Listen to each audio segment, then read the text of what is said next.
welcome to our Smoke and Snow Old School Essentials campaign. In the last session, our heroes were exploring a deep cave system in search of the source of a villainous seneschal's ungodly arcane powers. Being the advanced scout, their hunter, Malcolm Harp, moved up ahead, creeping silently through the caverns. Unseen by any eyes, he crept onto the top of a large flat rock, lying low to hide himself from the sight of potential enemies. Looked around, saw bones scattered on the floor of the cavern, but couldn't see anything other than that, but stayed low just in case, because he's a practiced hunter. As he was looking around, he saw stalagmites, stalactites, all the things you'd expect to see in an underground cavern system. He whispered back over his shoulder, "Oh, it doesn't look like there's anything here." At which point, Leopold, his dwarven companion, came marching into the cavern with his big dwarven-sized hands, saying, "There's nothing in here, let's go!" Followed in by the rest of the party, which included the friar, Brother Lomas, who is holding an illuminated crystal they found earlier that sheds a sort of purplish pinkish light in a wide radius, and bringing up the rear is the woodsman Weimar Lonegrove. However, as they walked in, suddenly one of the large stalagmites on the opposite side of the rock where Malcolm lies opened. A gigantic fanged maw and two eyes. Immediately, 6 large tentacles thrust out from this stalagmite, moving around the rock where Malcolm lay, still unseen by this creature, this roper that had been lying dormant, just waiting for a noisy dwarf and his companions to stomp into the cave. So, we kick off the session.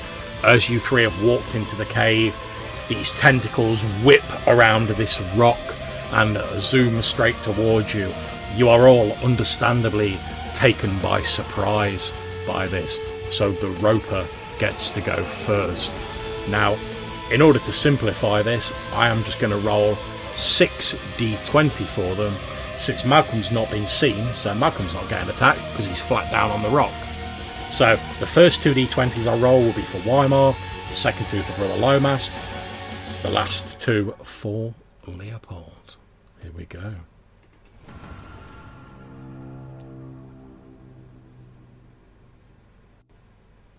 Then, of course, after that dramatic build-up, he has to wait for the dice to roll. Yeah, I mean, you can't get the staff nowadays, can you? Okay, so we have a 5 and a 19 for Weimar. So I'm guessing one of those has hit you. Yeah, the 19 has most Indeed. certainly. We have an 11 and a 20 for Brother Lomas. What's your armour class, Brother Lomas? 12. Okay, so one has hit you. And for Leopold, we have a 10 and a 12. What's your armour class? Leopold. Oh, dang it.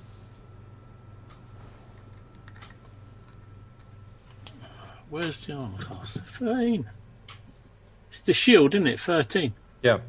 Okay, so you are actually grand. So as you're sat there, these 6 tentacles slime and zoom out around this rock. One of them wraps around Weimar's leg, another around Brother Lomas's arm. There's another tentacle flailing at each of you. 2 of them flail at you, but you're able to sort of bat them away with your dwarven warhammer. The one that I found my save versus character sheet. That's fine, man. So the one that wraps around Weimar, wraps around his leg, and it drags you 10 feet towards the rock. Weimar. On the other side is the roper, of course. So as you're shouting for Weimar, Leopold, you suddenly see Brother Lomas, one wrapped around his arm. He likewise gets pulled off his feet and starts getting dragged towards the rock. Ooh. And then the roper has gone, so we move on to Malcolm Harp, still concealed on the rock, can't see the lying roper. flat. No, So it sits on do the I other side just of the see rock. all the tentacles? Do I just see all Exactly. these tentacles? Yeah. Yeah. So from where I am, can I see the tentacles that have trapped Weimar? Yeah. Yeah, you're literally at an elevated point, so you can see everything going on in Okay. this combat. However, Um, obviously, unless you attract attention to yourself, the roper will not spot you hasn't because seen you've me succeeded in yet. your Okay. role. Now, do these tentacles look like they could be sliced off? Yeah, they're sort of thin, probably about the size of a fist in sort of like the sort of how far round they are, and they're made of like thickly corded muscle, but you think you could probably cut them with sufficient force. Okay. So what I want to try to do is then cut the tentacle to force them to release Weimar. Okay, what weapon are you using to do this? I have That's a good question. I have a scimitar. Okay, that is absolutely fine. So make your attack roll.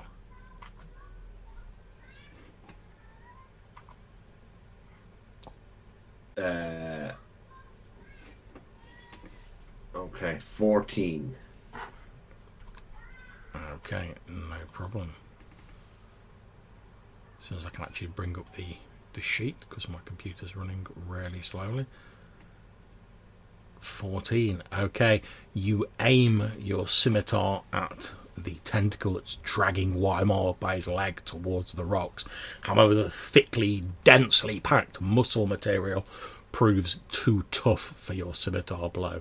And although a little bit of sort of scuffing occurs, you don't actually manage to sever it.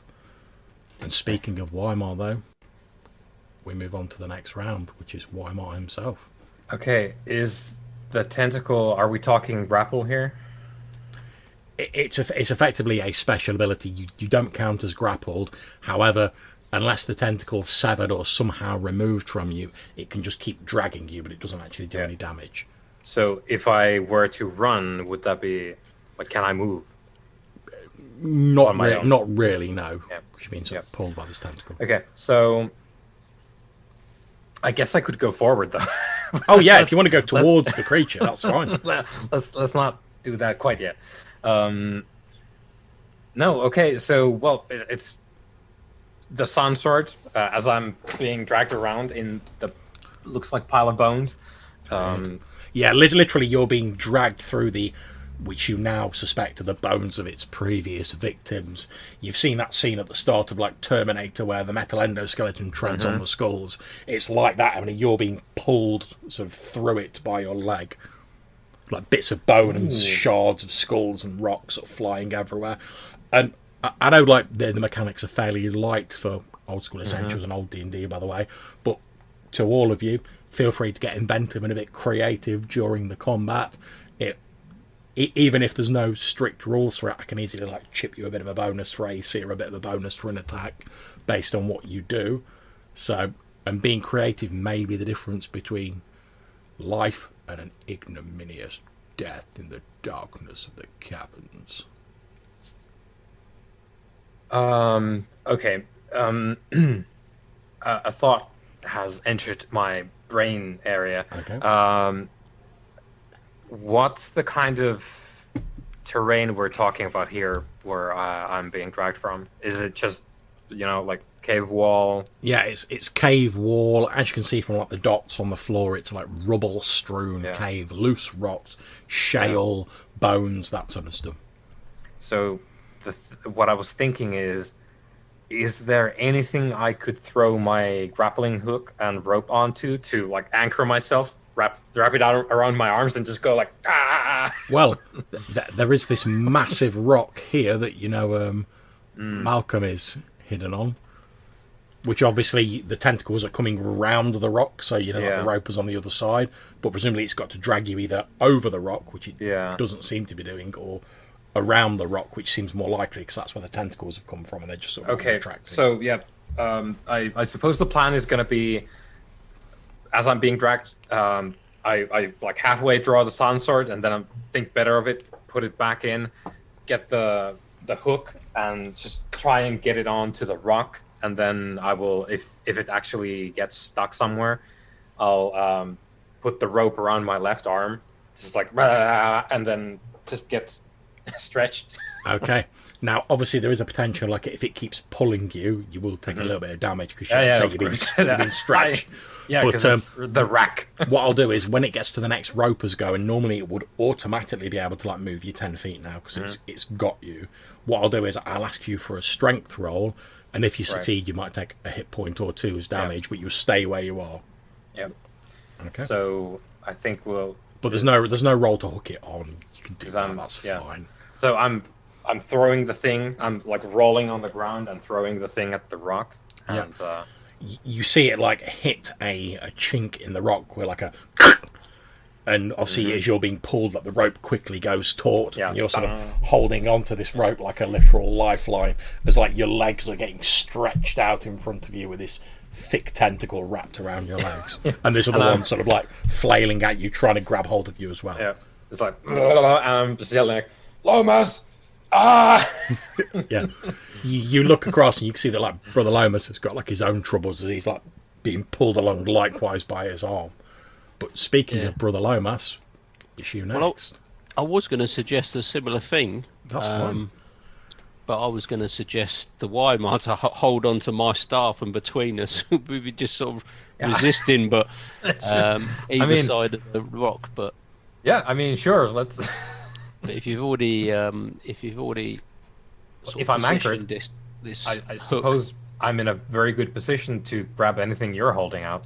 So. Yeah, what I say, if you wanted to do that, so basically, if you're like throwing your staff out, Weimar's presumably like wrapped his arm around the grappling hook, and he's going to like hold onto your staff with the other to try and like anchor you. Yeah, basically, if Weimar succeeds on his sort of strength check, you will likewise be held in place, Brother Lomas, but obviously you will also take a couple of hit points damage because you're also being stretched.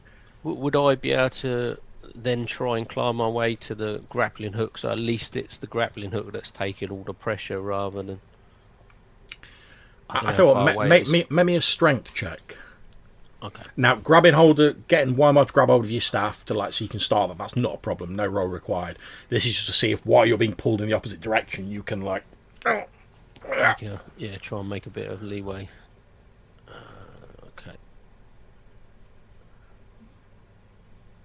No. Okay, so you've not managed to pull yourself onto the grappling hook, but Weimar is still like holding onto your friar's staff. He's like he's got one arm on the rope, one arm on your staff, and his legs are being like pulled out in front of him. I will be. Yeah, I was going to say I will be conscious if it looks like he's going to rip him off. I'm just going to let go of the staff, and I don't want to take him with me, sort of thing. That's absolutely fine. Obviously, you can quite happily do that. Just like no problems. Okay, so now the only person who's not been ensnared by the roper, we go on to Leopold.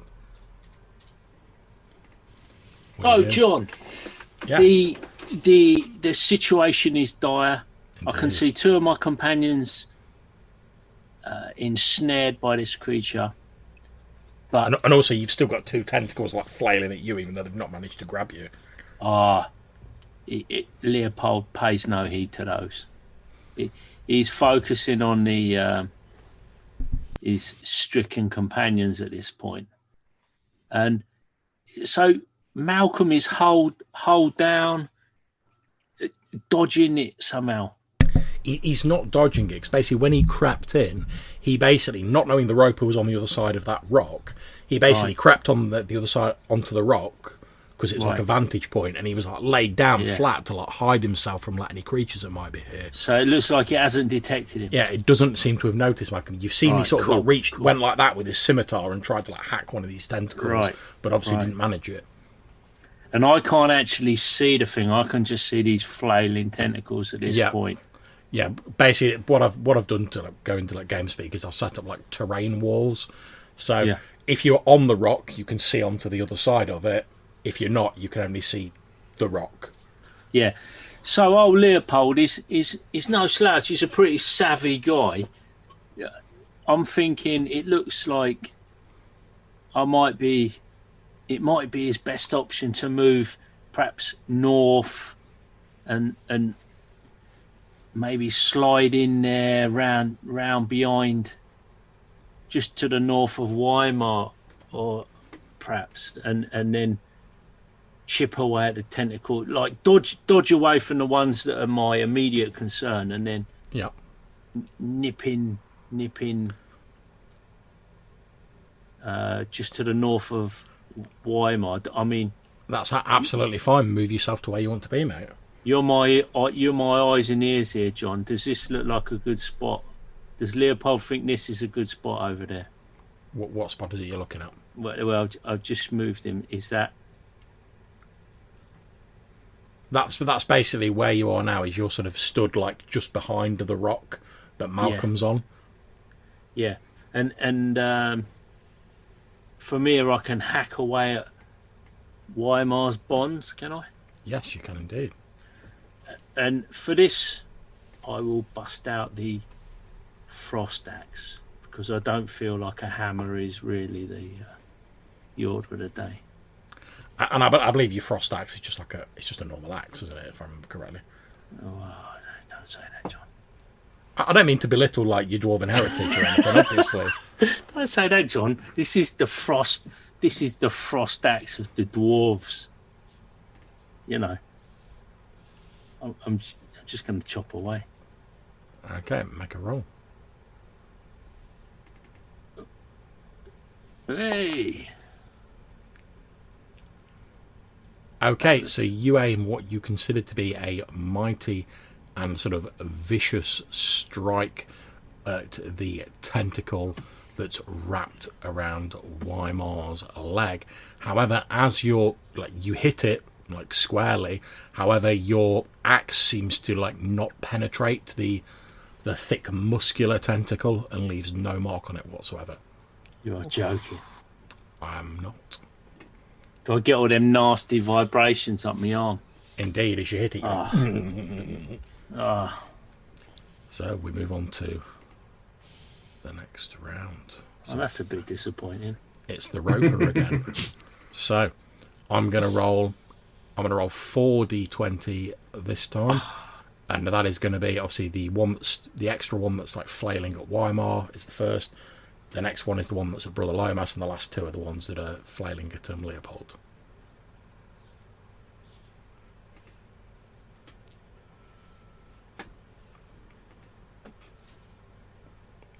Okay, so the tentacles that are flailing at Weimar and Brother Lomas just continue sort of like flailing at you and trying to find purchase, but obviously you're being dragged quite quickly.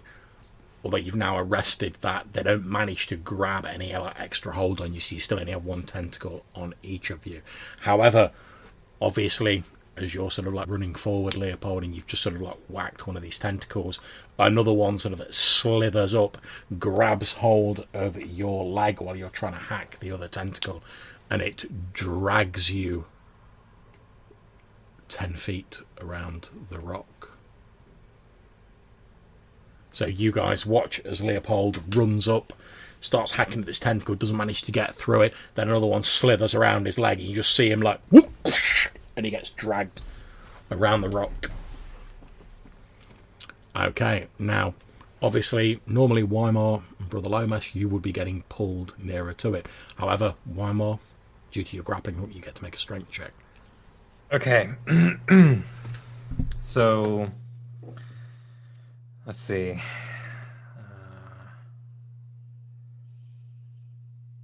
Praise Gale. No. Yes. I forgot which way it goes. Praise Gale. Indeed. So, you've managed to hold on. Can you roll me a D3, please? To see how much damage you and Brother Lomas take as you're being stretched. Oof. Okay, so you both take 3 hit points of damage, Weimar and Brother Lomas, as you can feel like your joints on the verge of being dislocated as you're both hanging on, but these thick ropey cords of tentacular muscle are straining and pulling you. You can feel like your ankles like popping and your knees straining as it's trying to pull you around this ragged rock. Weimar is doing his best impression of those action movie scenes where the really tough, muscly guy is doing the thing where he's pulling on two different things. in the middle, except he's not a muscly buff dude. It's just going, It's like Spider-Man with the train. Yeah. I was thinking more Mr. Stretch with the skinny Stretch Armstrong. Okay, so we come to Malcolm. You're still on the rock, Malcolm. The advantage of you like not really having done any damage to it is it's not noticed you yet. Yeah. You've basically just seen like Leopold like on his front, like being dragged around the rock, and you can see like the mouth of this thing like as it's like obviously planning to chomp him but good when it gets him near enough.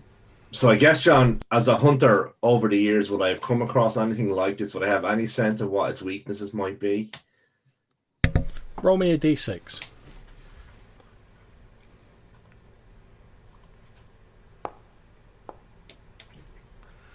Okay, this is clearly not a natural creature. You know most natural creatures that inhabit caves. This is obviously some sort of magical aberration or something of the like. So whilst you don't know specifically how to defeat it, you expect that like the thing that can normally harm like a magical creature is something magical. Okay. But you don't really know any more details. Okay. And if I'm looking up at the roof above it, is there any stalactites? There are indeed. Stalagmites? Stalactites, yeah. Okay. Okay. So what I want to do then is call out to Leo. Okay, that will obviously reveal to the creature where you are. Can I whisper? You could whisper, but there's like a very small percentage chance that Leopold will hear you because obviously Weimar's like, and Brother Lomas is like, and this thing's like, Pass me a note. so basically he'll have to. I'd say he'd have to roll a d6, and if you're whispering, and if you got a 1 or a 2, he'd hear you. Okay. Because there's a lot of noise going on. Okay. So can I try and attract his attention visually without making any noise? Yeah. How might you attract his attention visually? Are you pretty? So shows a bit of leg. Yeah. So as he's being dragged around the rock, I guess what I want to kind of do is just, I guess, kind of subtly wave at him, or relatively subtly wave at him. Okay, now again, I'm going to ask for the same roll because obviously he's like being dragged towards his like imminent death. So I'm he's a being bit dragged to preoccupied. my doom. Leopold, roll me a d6. Oh, nice. Oh, there we go. Okay, so against all the odds, as you're like being dragged through this bone pile and these rocks, you look up and you basically see Malcolm like. You've got his attention against all the I odds. feel so much better about that. So I'm gonna point towards these stalagmites and tights, Yeah. and make a hammer throwing gesture. Oh, okay. Indeed. So he does. Yeah, and that'll be my go. Okay, so we move on to Weimar. Are you just maintaining your hold? Okay. So we'll move on to Brother Lomas. Obviously, you're sort of still holding on to your staff.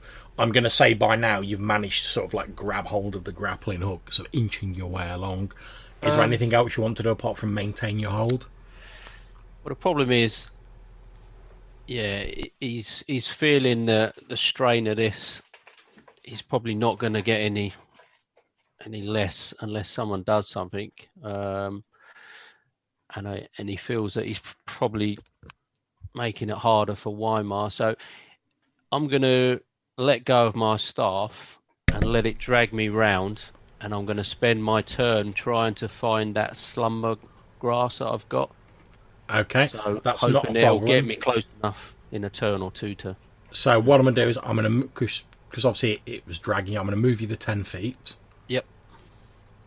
However, at the start, basically you're sort of like rifling through your bags as you've let go of the staff and you've like, and it's dragged you along. By the start of your next turn, you've like got your hands on the slumber grass. Okay. Yep. That's the old snore snag, yeah? That's it. That's Yeah, what the dwarves call it. Okay, Leopold. It's confusing me changing up all the names like that. Well, that's these newfangled, like, modern Oh. human ways, man. You know what I mean? Jeez. So, so this Malcolm Hart fella, do I reckon he knows what he's on about, or That's entirely down to you to decide. I'm not going to tell you that. He's not a dwarf, so You've been adventuring I mean, with he's him. not a dwarf. He's not a dwarf, but he is a hunter. He knows the He's a wilds. hunter, yeah. But it's down What to a- you to make that decision. What does he know about the subterranean environs? You know, Try waving at him and asking him. pass him a note. Send a text. That's it. Like throws a dagger at the rock with a little note wrapped around it. see, what I'm going to do, I'm going to go with his plan, and then if I die, I can blame him. I say you can sit grumbling about it in the halls of the That's ancestors. it, yeah. My ancestors can make a solid entry in the Book of Grudges. Indeed. A weighty tome indeed. Yes. Okay, so you're throwing your Yeah. misery's end at Oh, yeah. the stalactite. So make an Yeah. attack roll. Okay.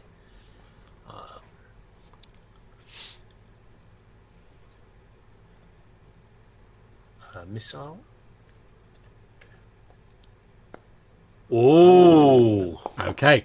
You Ooh. throw your hammer, it spins around in an arc, hits a humongous stalactite, snapping it off in a wanna before like spinning back to your hand, and you grab it. You see this stalactite plunge down directly towards the roper.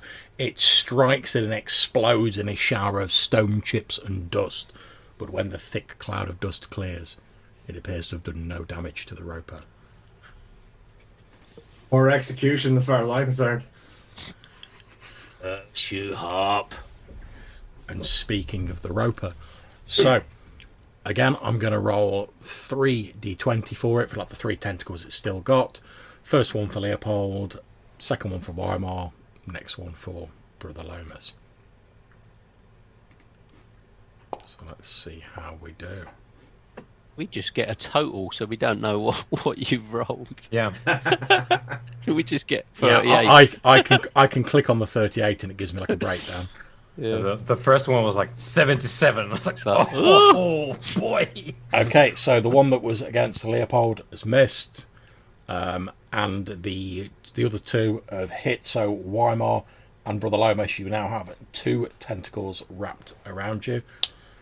So your strength test is going to be a little bit more challenging, Weimar, because you've now got 2 of these things like pulling you.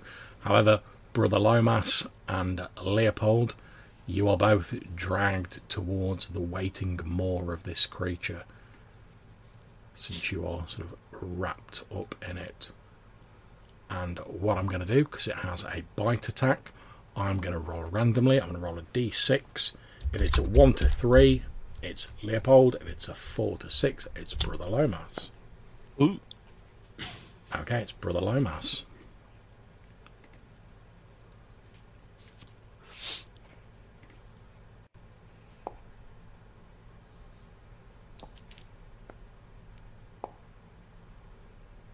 Okay. You take 12 hit points of damage as you're dragged towards this thing, towards its waiting maw, and you feel these stony teeth from this like vertical slit of a mouth chomp down on your thigh. Yeah, I'm pretty sure he won't take 12 damage. He's -4. Okay, so I'm afraid that is you done. So you guys literally see this thing like drag Brother Lomas into its waiting maw, chomps down on him, and he literally, like, the upper half of his body just falls out of the thing's mouth, his legs disappearing inside it.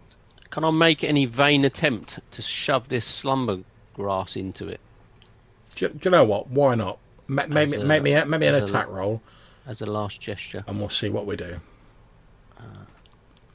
Shall I just obviously roll you- a d20 or? Yeah, just roll a d20, mate. Yeah, okay. Get out of the way. Oh, Okay, yeah, so you have hit it.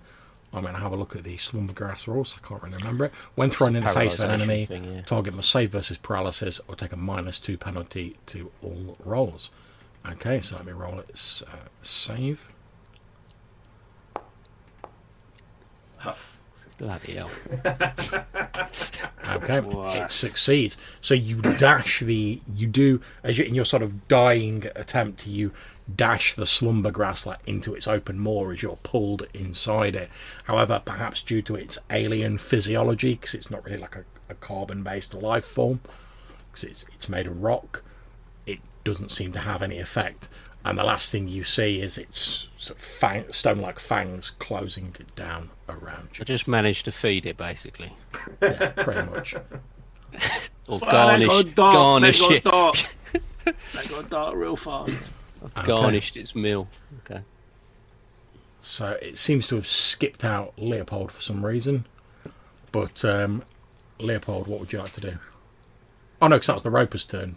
My apologies, I'm getting a bit mixed up. So it's all the emotion of the moment. That's it. That's what it is. He's overcome. So Malcolm, you have just seen from your perch on the rock Brother Lomas get chomped in half by this thing. Okay. Okay. What I want to do, this is a terrible idea, but is I want to scooch down off the rock. Yeah, that's fun. I want to take the sun sword out of Weimar's scabbard, Okay. and I want to try and use it to cut the tentacles, one of the tentacles on Weimar. Quick question, what alignment are you? I am neutral. Oh. Just give me a moment. Yeah. Oh dear. Because we all know what happened to old Leopold when he like whooped it out. Yeah. Yeah. That could well kill you.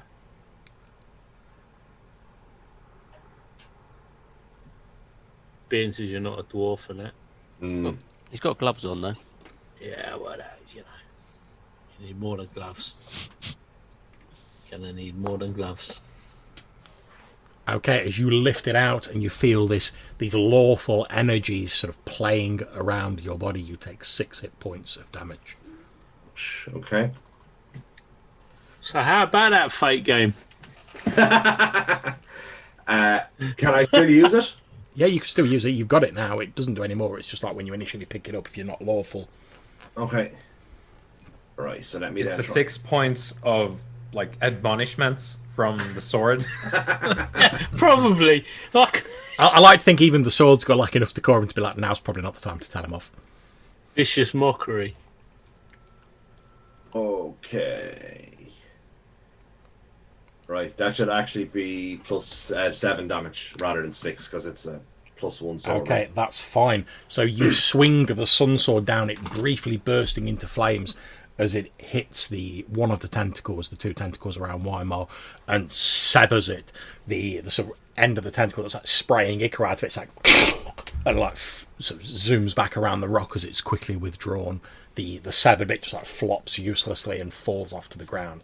However, there's still a tentacle around Okay. Weimar. So can I also call out to Leo now to cut the tentacle? Yeah. Since I've Yeah, shown that yeah, it works. you revealed yourself, so yeah. Yeah. So from the other side of the rock, Leopold, you hear Malcolm shouting, "Cut to the tentacle!" But before Cut that, it with what, you human numpty? we go on to Weimar.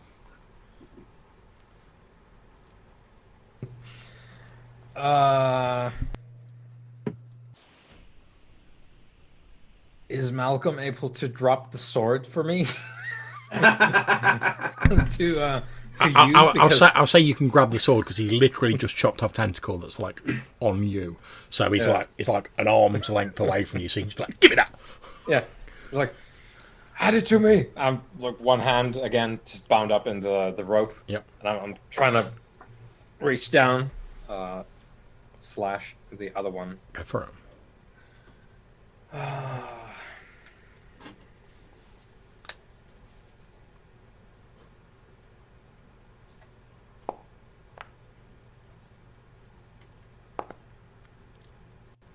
$13? Okay, unfortunately, as you're sort of like straining and you're trying to maintain your grip, you're not able to land a convincing blow on it with a sun sword.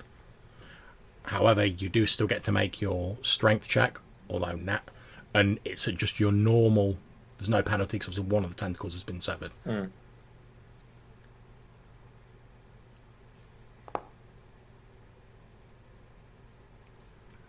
So close. Yep. Almost. It's the strain from trying to use a sword. So you're being dragged with such force that you hear like the grappling hook as it's pulled free from its moorings, and you are dragged 10 feet around the rock in the same direction as Brother Lomas. That's the wrong. Sorry, that's you. John. Yeah, it's because I'm zoomed out. Let me put you back somewhere roughly where you were. There we go. Let's move one more to there. There we go. Okay, so it's on to Leopold. What are you doing? So Mr. I'm gonna wail on this thing. I'm gonna wail on it with my hammer. Okay, yeah, you've got your hammer in your hand. You threw it previously. It's hammer time. And it's just one tentacle on me, John, yeah? That's correct for the moment. Yeah. I'm tempted to, like, muller the hammer at the thing, but probably... Well, obviously, if the thing's dead, that solves the tentacle dilemma. Yeah. But obviously, you're like literally right next to its mouth. Yeah. You're the only target now. Yeah. Yeah. I'm gonna go for this tentacle and see if I can get it to let go of me by bashing it. Obviously, if you can sever this tentacle, you could then take your move action to like move so you're not directly next to it. Yeah. Okay, make your attack roll. Ooh. Okay, you bring your hammer down and you smash this tendril around you into a paste. You are now free. Woohoo! I'm gonna GTFO. Go for it. It's not like this thing can run after you. How far can I go out away from this damn thing? It's just like mulched my companion. You can move up to your normal movement, which is, I believe, 30 feet. Yeah, these are 5 feet. Yeah. Yeah. All right. I need to regroup.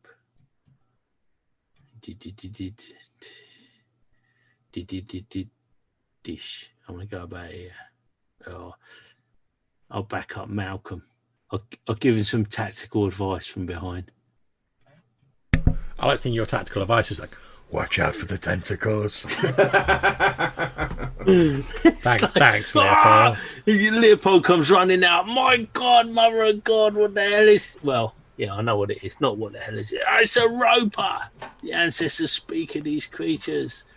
We'd do well to retire from this place. Okay. So, next round, it is the roper, which is going to pull Weimar another 10 feet. Is anybody else thinking about like George and Mildred from the BBC television series of the late 70s? George and Mildred, the Ropers. Can't say I was, but you're a bit too young for it, John. So our flattery will get you everywhere. Okay, so we have 2 tentacles on, sort of like coming at Leopold and Malcolm. So I'm going to roll 4d20, first 2 for Leopold, second 2 for Malcolm. And I'll just check those numbers.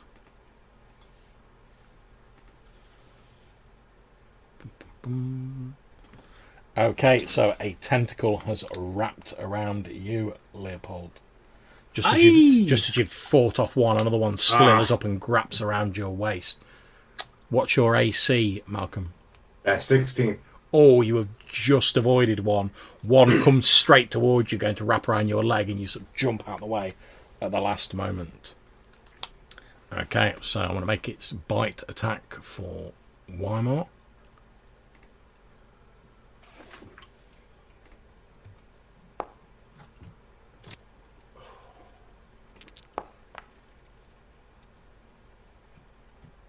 Okay, it hits. You take 20 points of damage.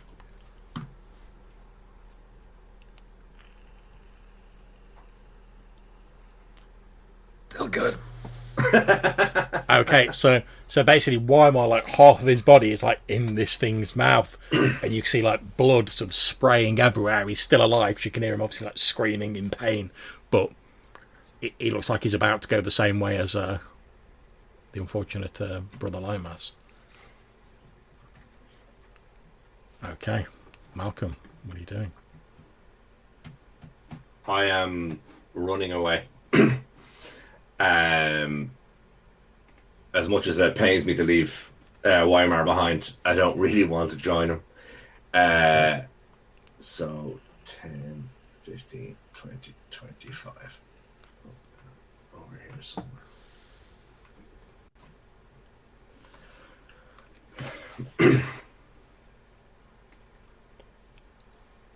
Okay, so Malcolm's running away. So Weimar, what are you doing? You've obviously still got Sun Sword in hand. Yeah. If you could cut the tentacle, you could potentially like also run away. Yeah. First thing is, as it's chomping on me, to the sword. Not just because I'm busy screaming, but with the old brain. Mm-hmm. If there's anything you can do to tell this thing to let me go, now would be the time. Because you will be stuck here in the cave for the next 100 years.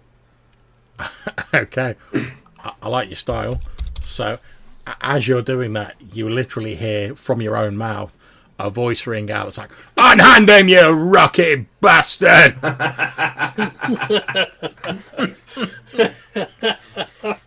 Oh dear. And can you please roll me a d12? Oh, that's a 6. Okay, you regain 6 hit points. Wonderful. Now I just needed to roll all ones. So Next time. as the sword through you, it's like, "Unhand him, you rocket bastard!" You feel like the anger of the sword and like the strength of its purpose flow into you. But you know that like this isn't like a permanent thing. Yeah. You know, you've basically got like a shot of adrenaline that's like briefly sort of restored you. So riddle me this, John. It's got me by the foot. Yep. While it's doing its best to get at my innards, Yep. do I think I could chop my foot off with the sun sword Well, because of my obviously, low HP? you being inside it is just like flavour. So Yeah, if you yeah. want, you could just chop the tentacle around your foot and then like hot foot it. Yeah, I was the thing. I mean, if you really want, you can hack your foot Yeah. off. I mean, that. Yeah, the thing I'm getting at is like, can I get away by just like halfway through the shin, just Yeah. and then like get away without a roll? Because I know that I will roll if I want to hit the tentacle itself. But there's- I will say you can do that, and whilst the adrenaline given to you by the sword will allow you to run away, like after combat, Yeah. you are going to Yeah. need some like healing, but quick. Yep. And like you're not sure, but you're pretty sure your only healers are like lying dead on the ground Yep. next to you. Yep. It's So it's a shit show. So It's what a I'm going to say is, situation. if you want to do that, you can do it without a roll. That is fine, and you can do your full move because you're like running on the stump because of the adrenaline, Yeah. ignoring the pain. But after the combat finishes, it will drop you to 0 HP. Yep. That's fine. No, we're just Yeah. So I've seen it Leopold, done. as you're sort of peeking around the rock, you suddenly see Weimar like pull the sword out, and he just hacks his own foot off. That's Oh, is it gonna cauterize the wound because of the? yeah, boy. Yeah, it's flaming.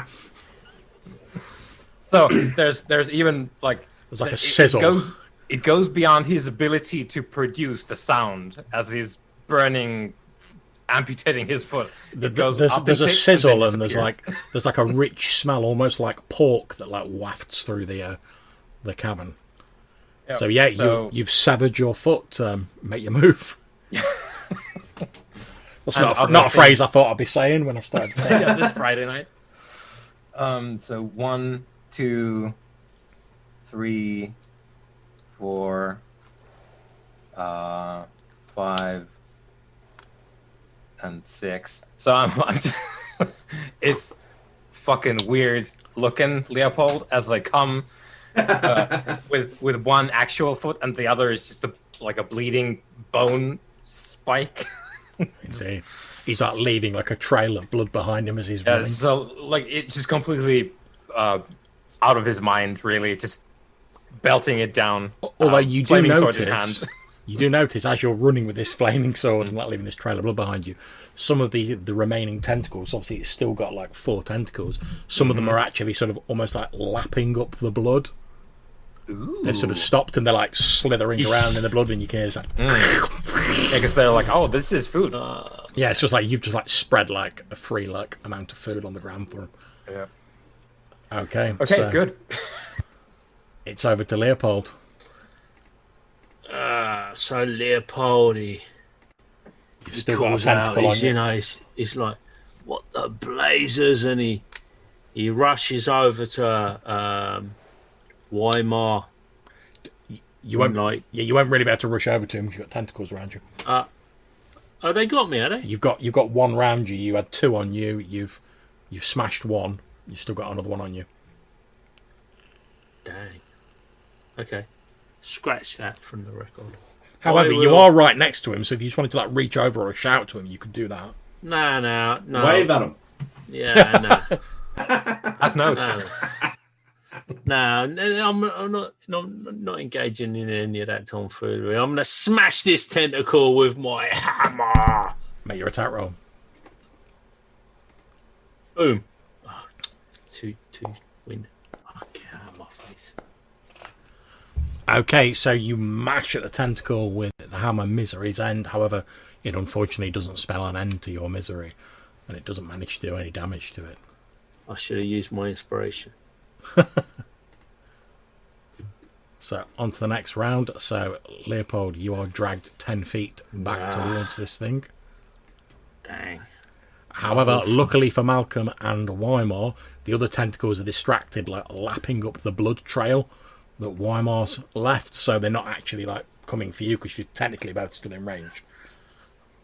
Because the thing's got like a long old range, but luckily Weimar's effectively just spread like an easy like buffet out for it. So it's like I could fight them and like risk being attacked, or I could just like eat this that's here. Okay, so that's the Roper done. So we're going to go on to Mr. Harp. Okay. As so you sort I'm- of glance back over your shoulder, you see Weimar like running, like missing a foot to like a bloody stump. Just sort of like his face is pale, all the blood's drained out of it. He's holding the flaming sword. He's like wobbling and staggering as he's basically charging in your direction. Okay. So what I want to do is I want to go back and get him, Yeah, that's fine. and then I want to help him. Basically, the two of us walk together for as far as we can to get out of the range. Okay, so what I'm going to say is move half your move now, like half your base move, to where you want to end up. And then Okay. once Malcolm's finished moving Weimar, you can just put yourself next to him. Because he's Okay. literally run in, sort of put a hand under like your arm and like dragged you along. Okay, so that would put me about there, I think. Yeah, so move yourself over, Weimar. Yeah, so you're like you're literally like dragging him, like trailing blood behind him through this cave. Okay, Weimar, is there anything else you want to do? Obviously, your sort of move's been pretty much done 'cause you've been sort of dragged along. Yeah, I think I'm on borrowed time right now. So basically, what I'm doing is I'm just like mumbling with a very hoarse voice because I've You said, belted out some noise. Got any healing, Governor? So I was like, I think it's got Leopold. I think it's got Leopold. As I'm sort of like, oh boy, adrenaline. It's gonna go away real soon, and then I'm gonna not be here. Yeah, you can see that like with every moment that's passing, like Weimar is getting like paler because obviously like blood's just So- like gushing. Well, not gushing out of his leg, but he's got like wounds all over him. Yep. He's obviously going into shock from having like cut his own foot off. So Unsurprisingly. what I want to do as I'm being dragged off is just like get my cloak, just wrap the sword in it because I don't exactly understand how it works, but I know that it's probably not good for anyone else. I don't know, and I'm trying to push it on to Malcolm. Just like take this, maybe help Leopold, maybe take it away. I don't know, but I can't carry it much further. So you need to do that. Okay. Okay. So, speaking of Leopold, we move on to Mr. Stavish being dragged Yes. towards the waiting Yes, maw I of the will roper. wail on the tentacle, wail on the tentacle Go for it. with misery's end. Come on, man. Praise Gale.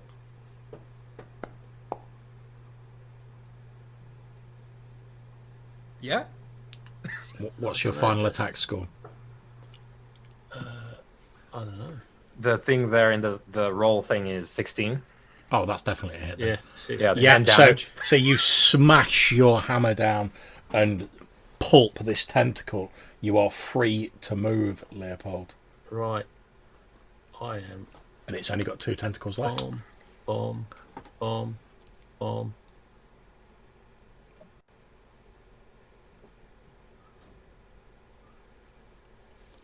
Okay, so you start sprinting further into the cave. Yep. Okay, next round. Okay, Leopold, 2 tentacles are coming at you. Fucking hell, how far? It's literally like got the range of the cave it's in. No. I mean, technically, Malcolm and like Weimar are still just in range. Fucking hell. Luckily for you, with an unexpected bout of athleticism born by your sort of panic and your sort of adrenaline, as these 2 tentacles whip out towards you, you jump over one and then duck down as another one goes over your head, and you're running. In sport, insert running shoe advert of your choice at this point. Indeed. So, next round, Mr. Harp. So I want to bring Weimar up to. Yeah, you can do half your move again, and then Weimar, you can just move yourself up level with him. 1, 2. Up to about here.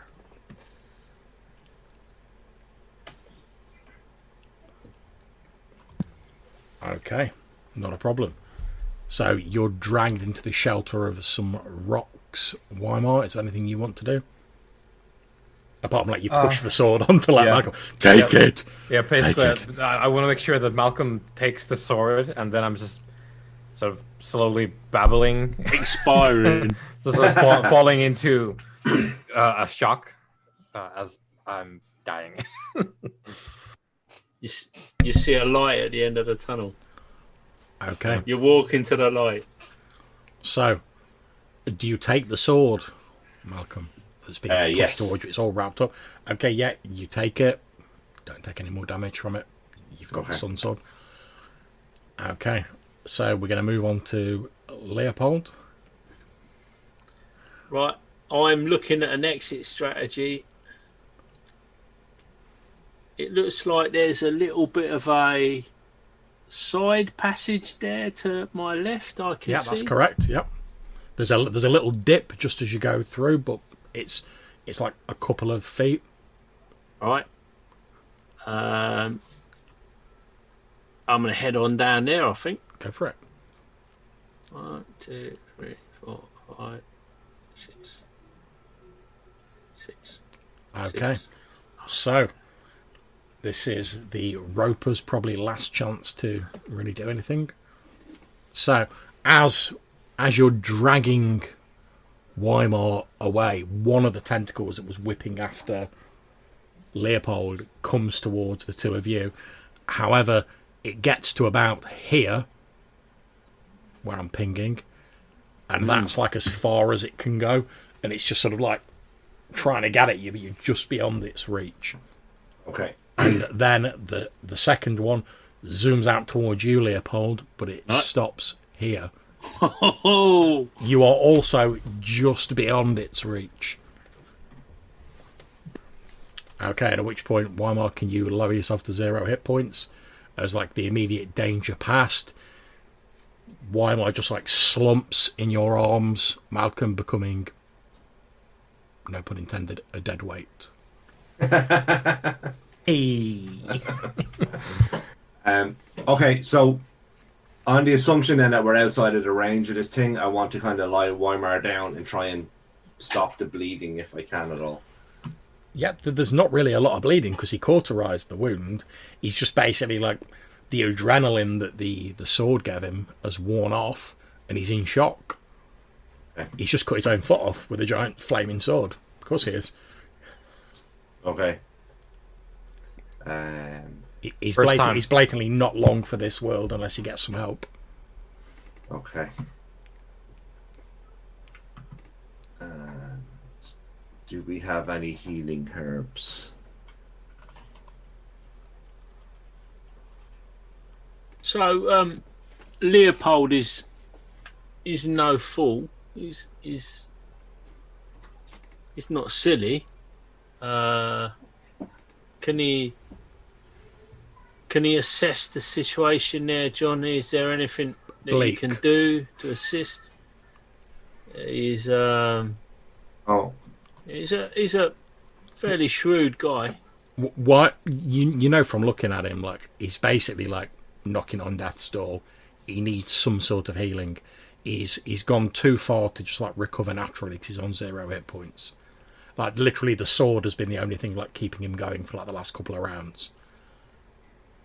Well, give him the sword back. Oh. Give him that we- sword, Malcolm. What are you doing, hanging on to that sword? Give him the sword, man. Lay it on him. We did have that spirit tame. That was the herb that we found that heals. Malcolm, I feel like you're not listening to me. Give me that sword. Oh, you want to pick up the sword, do you, Leopold? It's all wrapped up in a sack. Yeah, I know it is. I know. Yeah, I'm going to wrest a little from Malcolm. Just you give him the sword. You do have 1 dose of that spirit, Ame. If you want to give him that. I definitely want to give him that. So Okay, roll a d3. okay. And obviously, like, remove that from your list.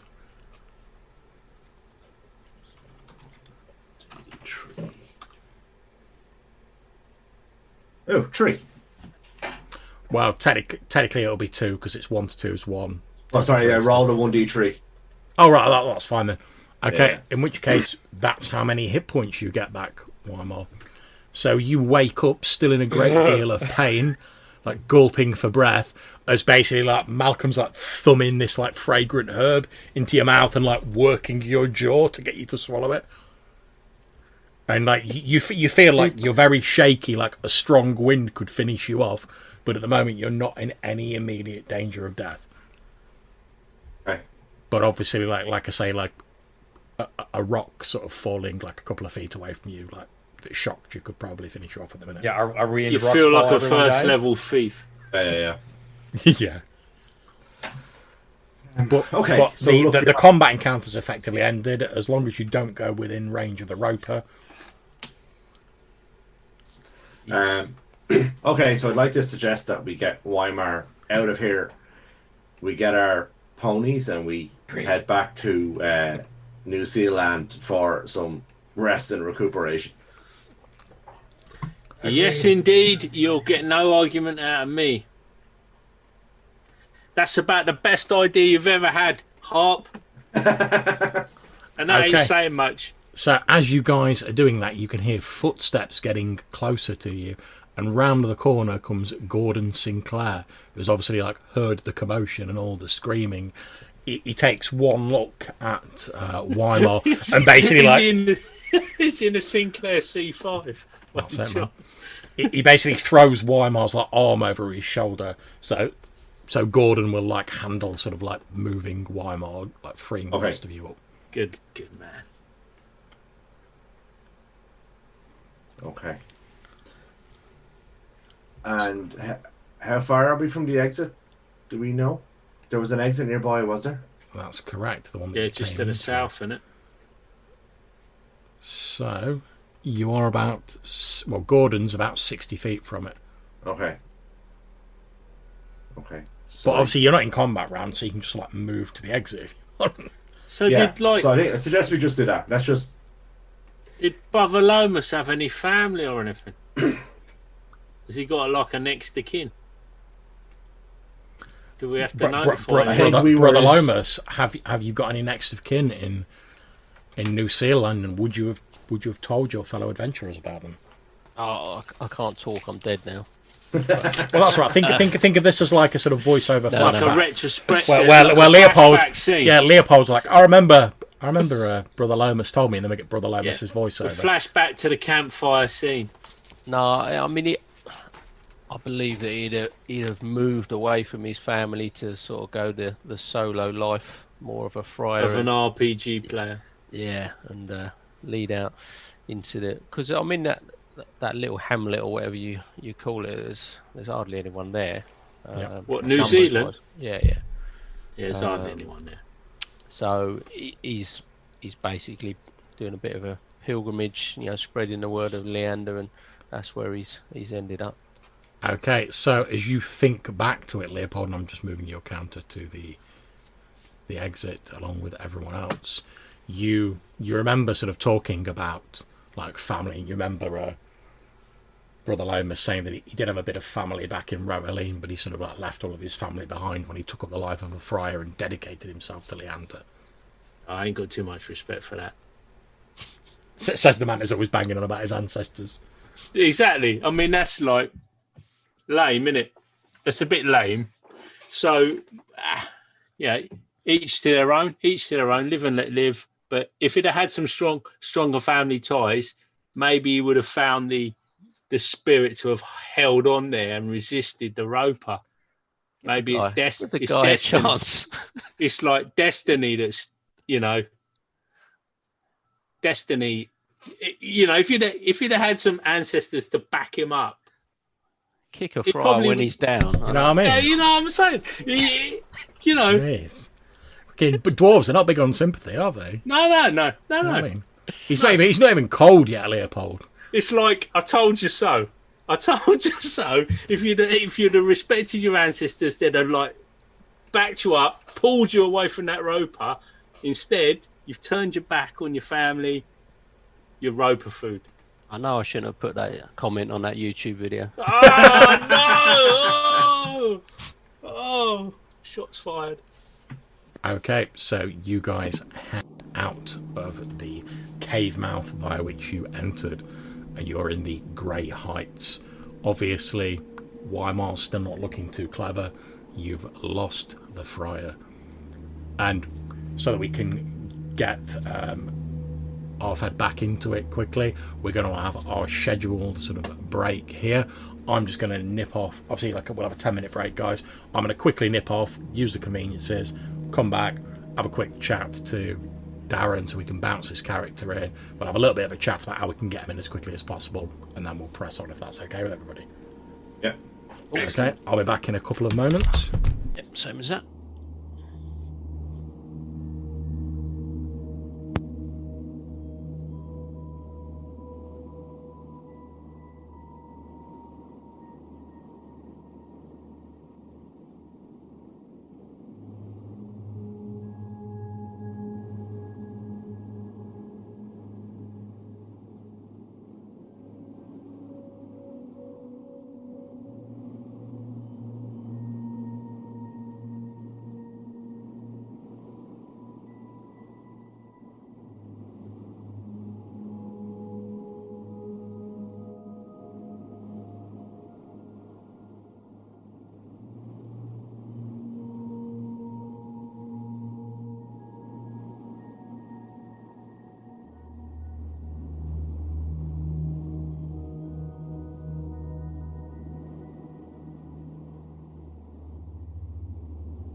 Right, sorry about That's alright, mate. No worries.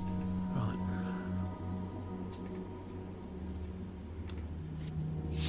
So I've just made a sort of blank character called Darren's new character. Yep. Well, I did work out most of it earlier. So Okay. I've got Brock, B-R-O-C-K, Brock, Montani. Yep, that's fine. I mean, you should be able to edit the character sheet Oh, and right, put sorry. this stuff in. Where are we? So if you go on the right hand side, if you see like the icon that looks so, like yeah, the yeah, people, there's a folder called Player Party. In that, there's a folder called Active, and there's a character in there called Darren's new character. Okay. If you just click on it, it should bring up the sheet, and you should be able to edit it. Yep. Nice. I like the name. Strong.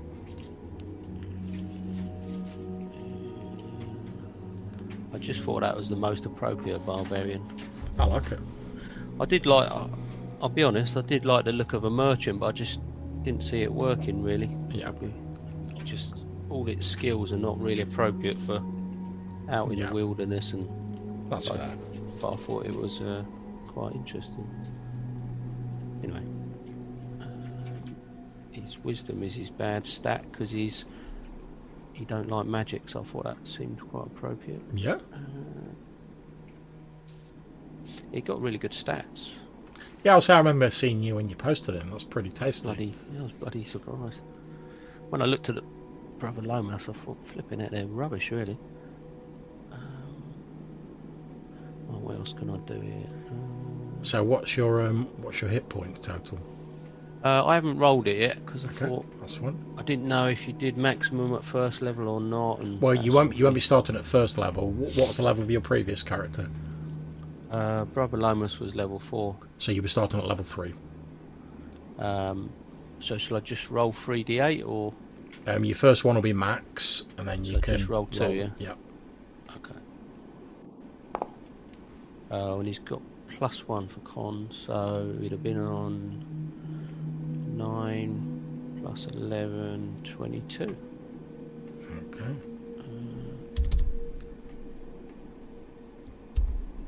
Oh, you got it. Yeah, I'm on it. Let me look at my saving throws here. Fill those in. 10, not 100.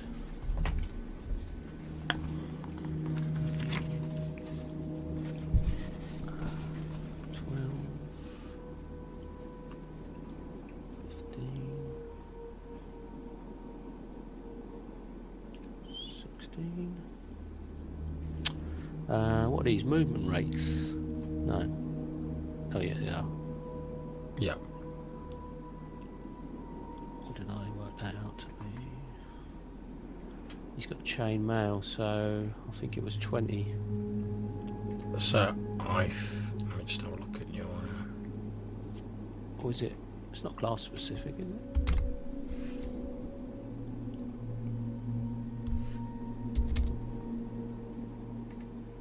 If it'll let me alter it.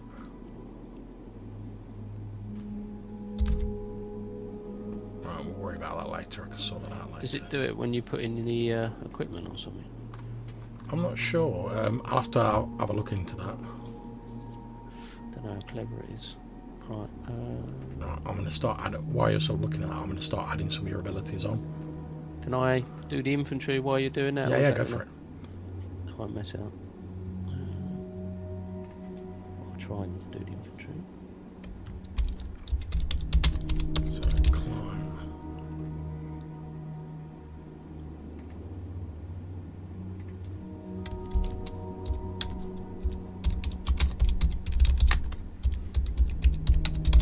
Climb sheer surfaces.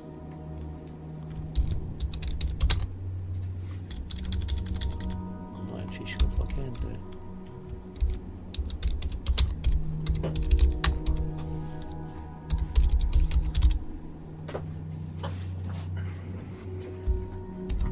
What are you thinking about, Darren? I had to look at it earlier.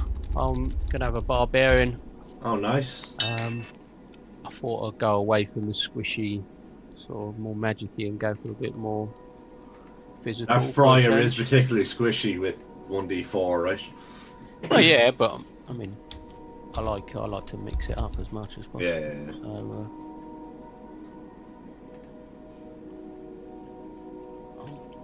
can do that.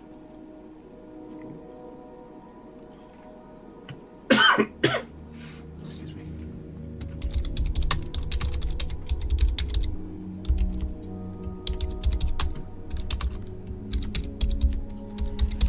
AC is that?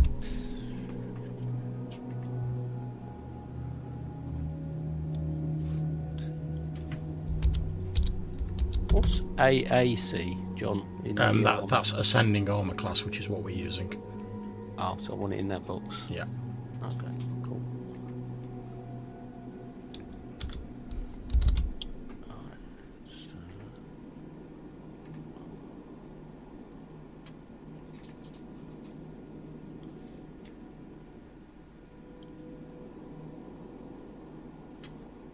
Well, you get a bit of move silently as a barbarian. That's quite cool. yeah, he's got a few sort of thievy skills,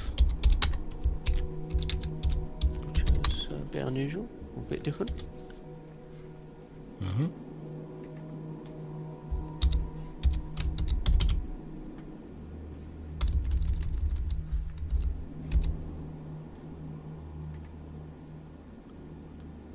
So 1d100 less than or equal to.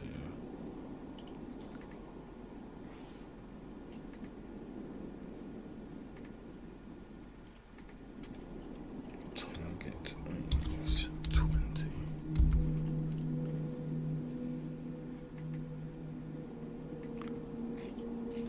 Yeah, I made, like I say, I sort of made up a character earlier because I didn't like his chances. I had a bit of a bad feeling.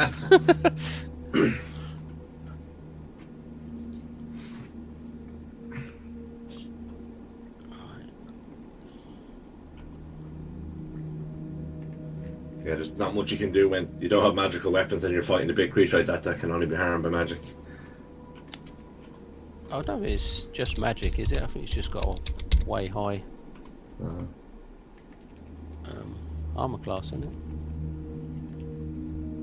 Or is it just the tentacles you can hit, but you can't hit the actual? I'm not sure. Yeah, I'm actually not sure. I just, I guess it depends on which version, but I think a lot of them are invulnerable to non-magical weapons. Oh, right. That's even worse.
What I was thinking, John, is I didn't know if it would make sense if this guy came from that band of sort of bandits and he liked the sound of what the guys were up to and what they were doing, and he was a bit disillusioned with the whole just getting after this guy at the fort or the keep, and he sort of decided to sort of tag behind and try and catch him up.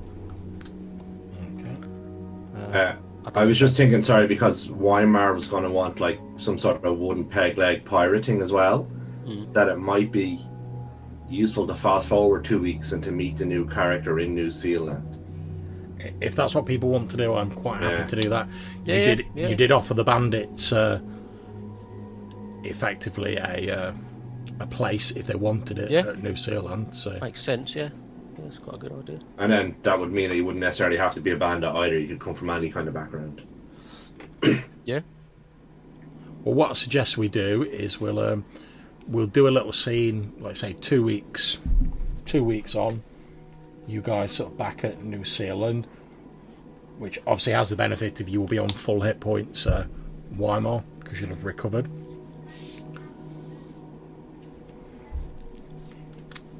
And you have a wooden leg. It's canon now. Yeah, there will be a slight movement penalty, but I'll work that out later on. It's not a problem. It's something that he's familiar with from war. Yeah. So, Okay. So you can't be too familiar with it. You've only got 2 legs. yeah, I guess that's true. You can sort of have Not done it too exposure many to times. it, but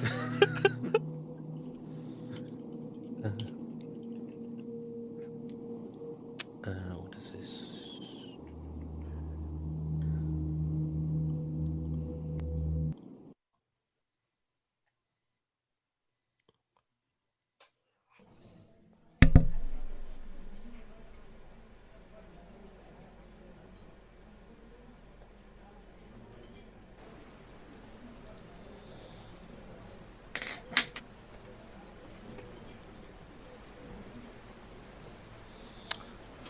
Okay, so we're going to rejoin our heroes 2 weeks later. They've got back to New Zealand and they've managed to, at a fairly small cost, they managed to procure Weimar a wooden leg for where he hacked off his foot. Obviously, as I say, there'll be a slight penalty to your movement, but I'll work that out afterwards. It's not really sort of apropos now.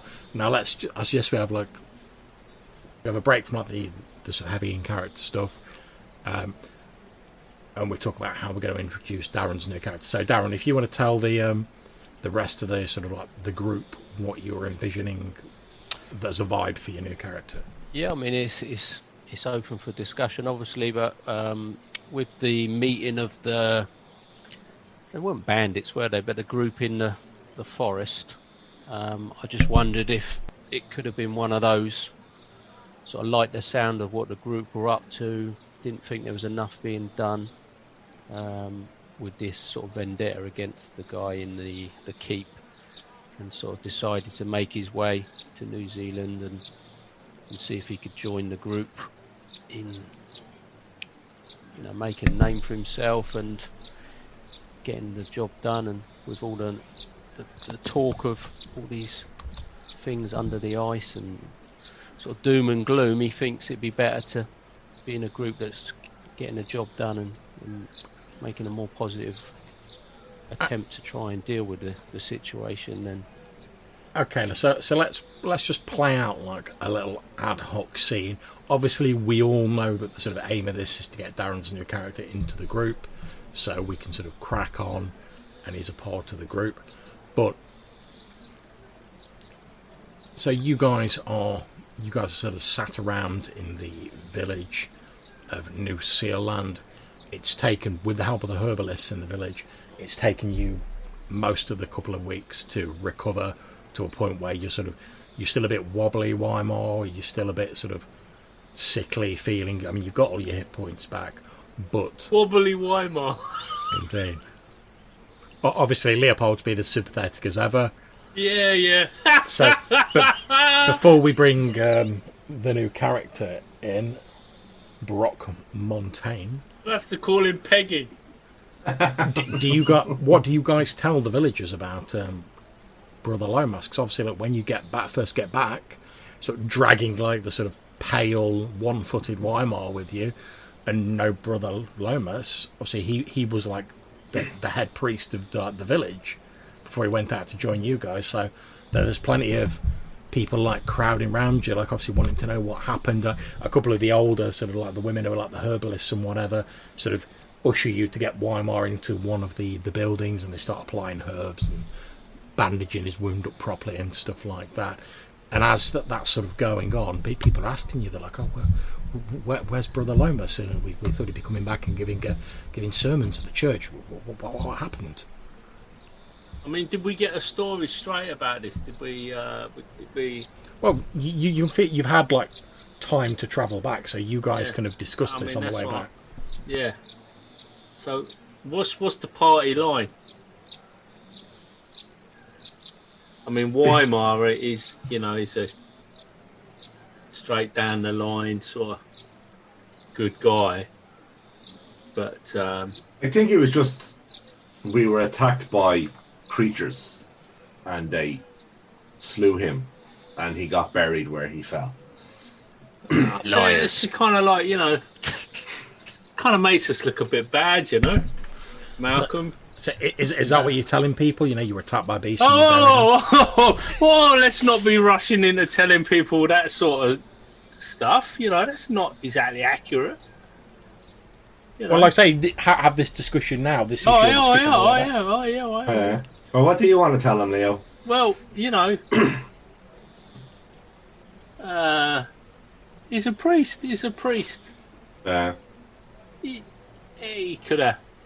He could have wandered off there, I love it, like Leopold saying, "Oh, he's a priest." Like you're gonna walk back and think, "Like, what happened to Brother Lomas?" And he should be like, "He's a priest. That is all." So the gods move in mysterious ways.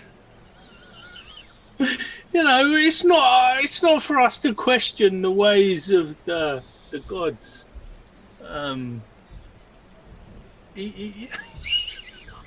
It's a wild place full of wild animals. It's a wild place, sure enough.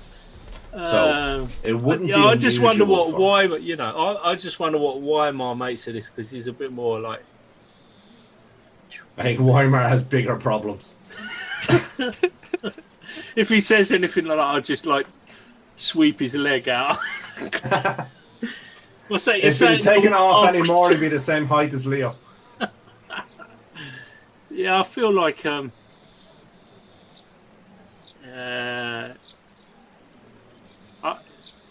don't want it getting out, So as we're walking back, Leopold would be saying, "Look, you got to keep morale up. You got to be sensible. We can't go out as representatives of New Zealand and admit that we lost one of our number.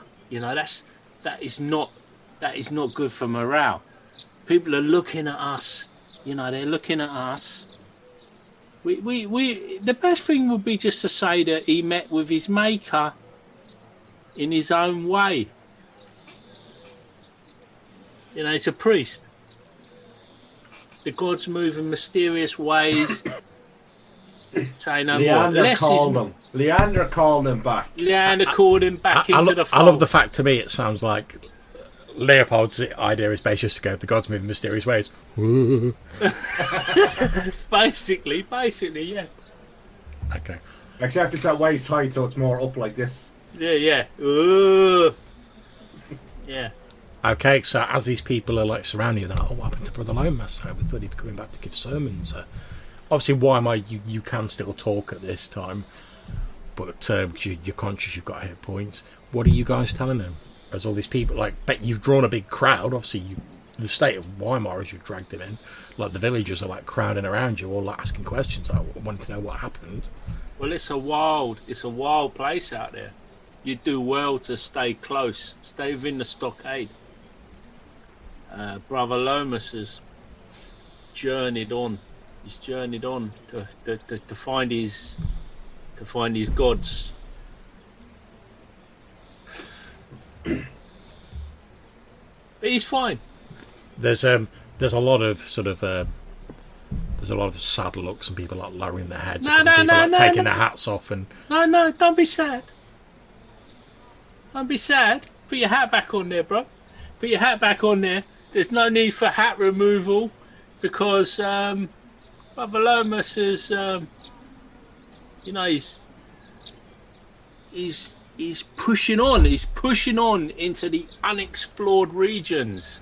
As you're saying we- this, Leopold, you feel like a gentle tugging at your sort of your trouser leg, basically, and you look down and there's a small child there looking up at you, man, not wide-eyed, kids, like no. tears in the corner of her eyes, and she says in a quailing little voice on the verge of tears, "Does that mean Brother Lomas isn't going to be giving any of the sacred day services anymore?" She's not like one of them little half dwarf kids, is she, John? No, it's just a normal small child. You're supposed It's to like say yes. smaller than you because like it's a small child. Okay. Well, you know how it is. He's it's a long way away. You can't get back here. You can't get back here as quick as all that. But we'll find you another. We'll find you another. Preacher man, another priest of whatever gods it is you worship round these parts. Easy come, easy go. One of the sort of adult villagers sort of like takes hold of the child who looks quite distraught and sort of leads her away, giving like a sort of slightly caustic sort of backward glance to listen, kid, to it's a Leopold, who's hard like, knock "Don't worry life, about it's it, kid. It's a hard knock knock life. We'll get you another preacher." And he's not doing anything. And as the child led away, you hear this like, as this like crying child led away. Did she have like red curly hair by any Yeah, why chance? not? Like red dress. And this crying child led away, the sort of wailing, fading into the distance as their parent sort of leads them away. Man. You can please some of the people some of the time, but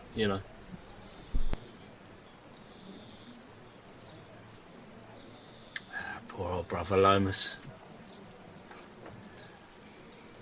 Leopold secretly, he's secretly like putting on a brave face. So, as you're sort of saying, this old Josiah Means was the headsman of the village. This elderly gentleman with like grey hair. He's like, well, it's a terrible loss to the community. I mean, first obviously with that business with the dead rising, we lost our first priest, and then we were lucky enough to have Brother Lomas take up those duties. I'm not sure what we'll do now. We'd been saying how empty the chapel had seemed without Brother Lomas around, and obviously now he's gone. Well, I don't know what we're going to do for a man of faith. I don't think there are any more of his like in the village.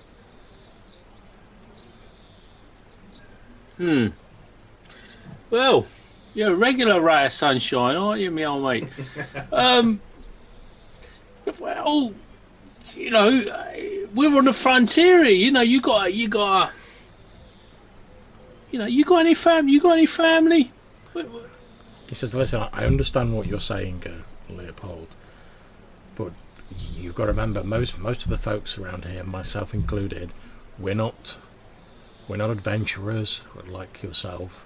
We're Not just dwarves. we're just normal folk trying to get by as best we can, and our faith and the people who lead us in that faith and hold the services is one of the few comforts we were able to bring with us from home.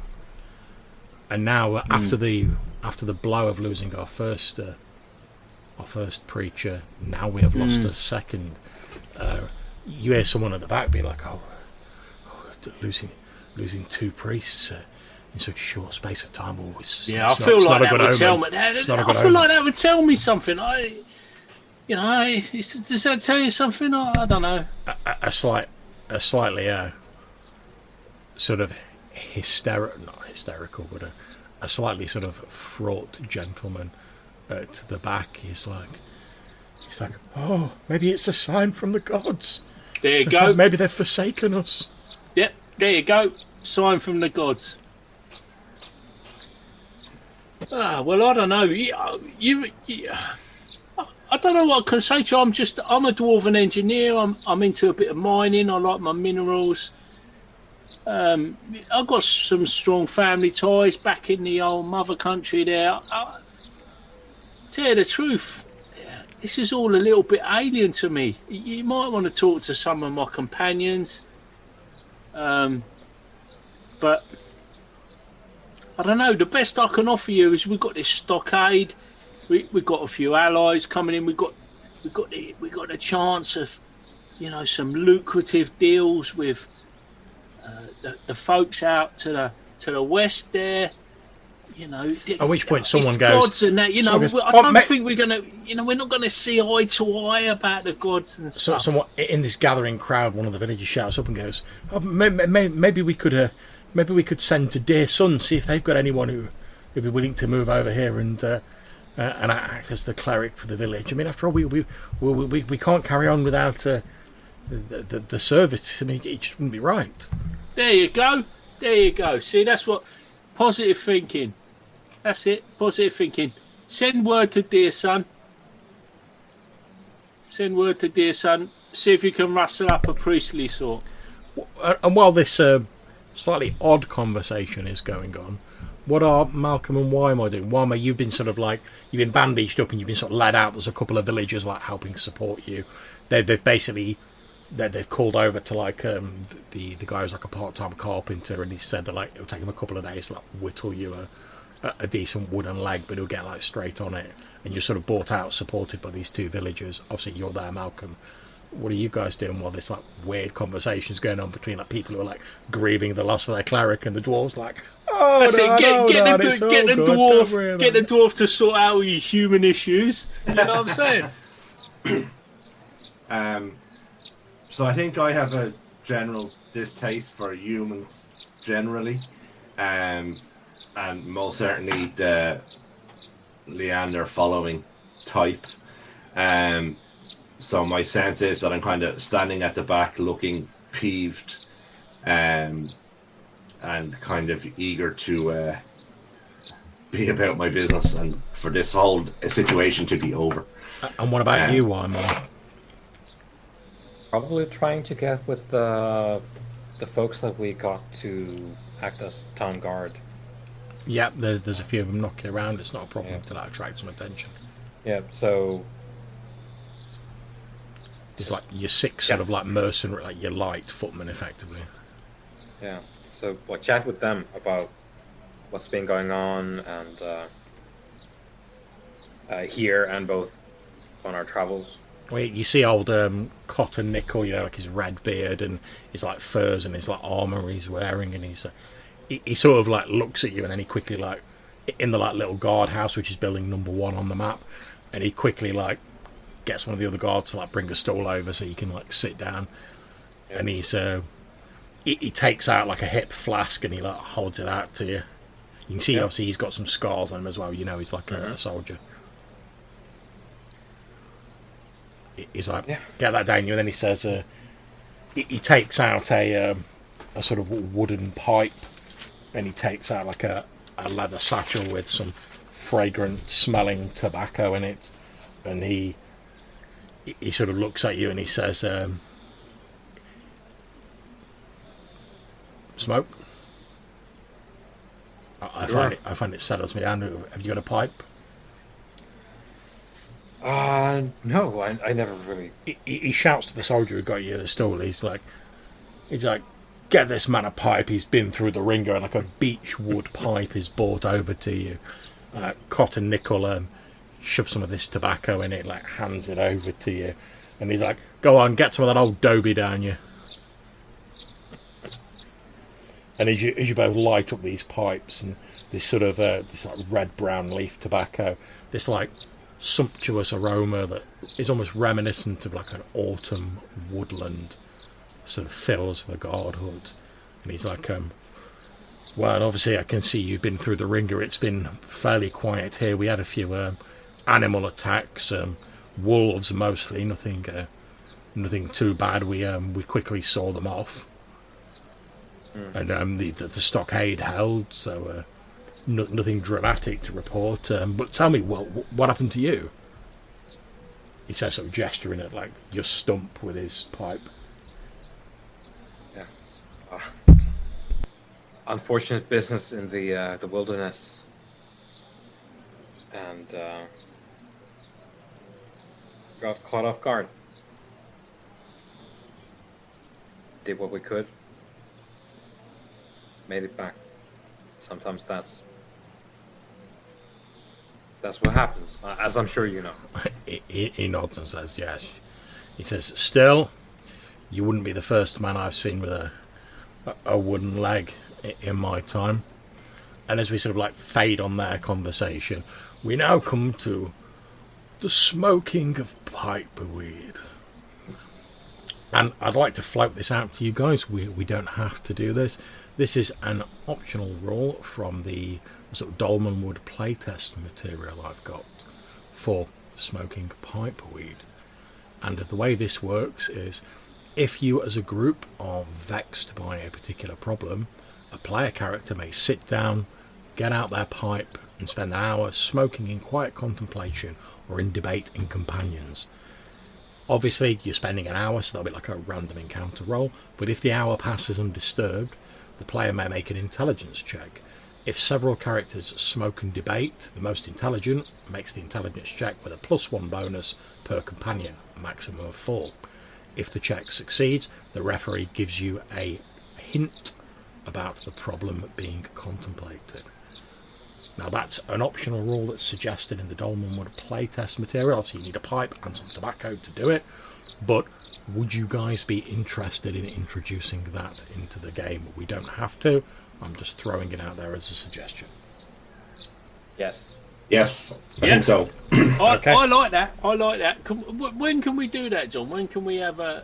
When can we light up? Well, have you got a pipe and some tobacco? Well, I feel sure that I can shake down a few local residents and acquire the necessary. To be honest, acquiring a pipe isn't a problem. So I'll make a note to give you all a pipe. I'll add it to your character sheet later. It's like the East India. I'll give you like 2 sort of pinches of tobacco each. Obviously, I've got The first 2 are free. I've got like they're the jack up the price, and I've got the prices of various different types of tobacco. But this old Dobie, Father serial numbers off. You start off with this, the next one that thing you've you ended know, up it'll with. be the old dream flower there. This. Okay. So as all this is going on, I think this is a good time to introduce the new character, Darren's new character, this barbarian. So you said you wanted to be part of like McCord's bandits, who were like in the woods.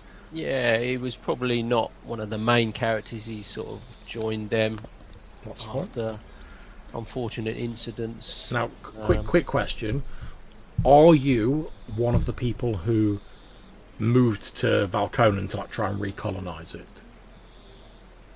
or are you a local?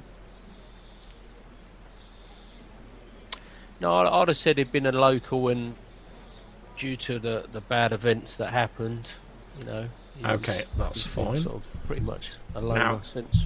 As a barbarian, I would suggest you're probably like one of like the Ice Walker tribes, because they tend to be like where the sort of tribal, slightly more sort of live off the land style people. Yep. Obviously, you don't have to go that. I'm just making a suggestion. That's cool.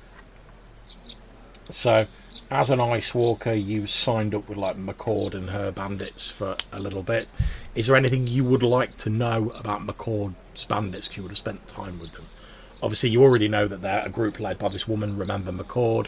They were outcast from the nearby fort by the seneschal with his villainous sorcerer's powers, and they've been basically waylaying like trade carts to get supplies, and they've been trying to find out a way to like oust him because he's effectively like puppeteering the lord of the fort.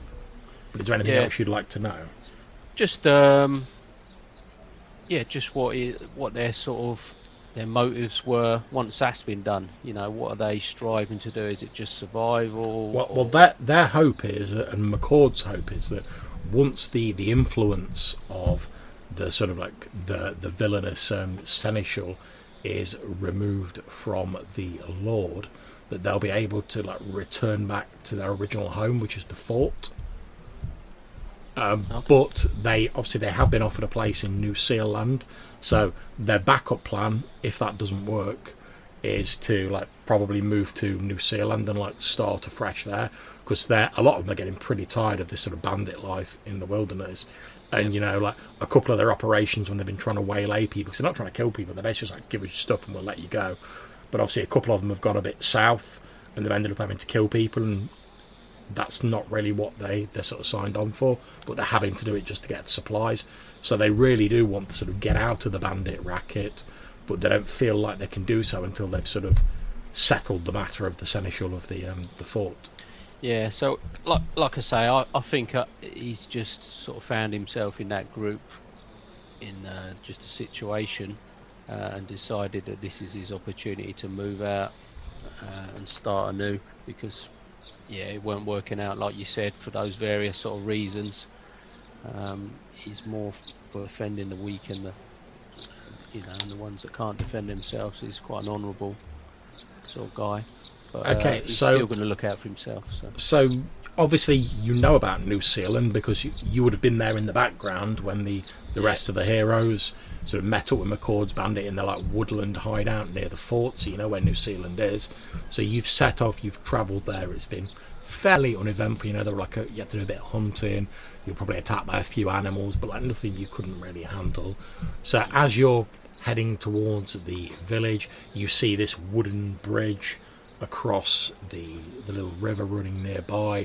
There's a couple of little wooden sort of docks with boats on them, a couple of people fishing, smattering of wooden villages. Then on the other side is this like wooden palisade, sort of oriented to protect it from the like woodlands, which you know are the wolf woods for obvious reasons.